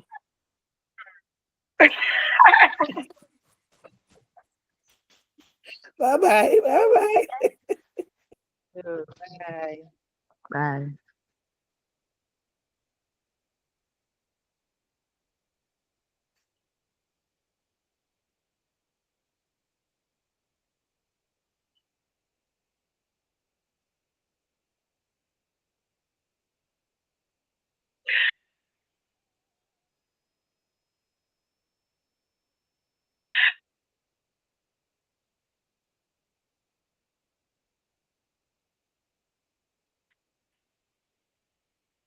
Madam.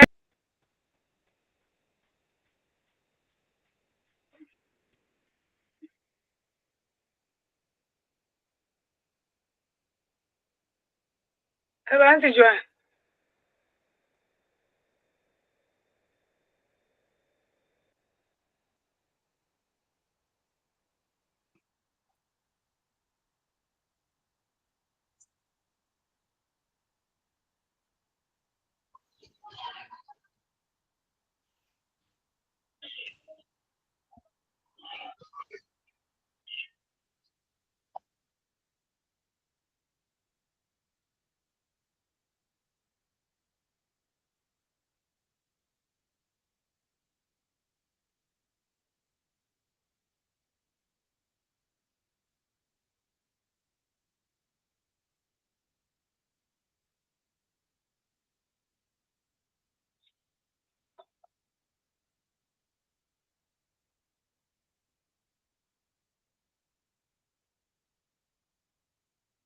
Auntie Joanne, Kaja.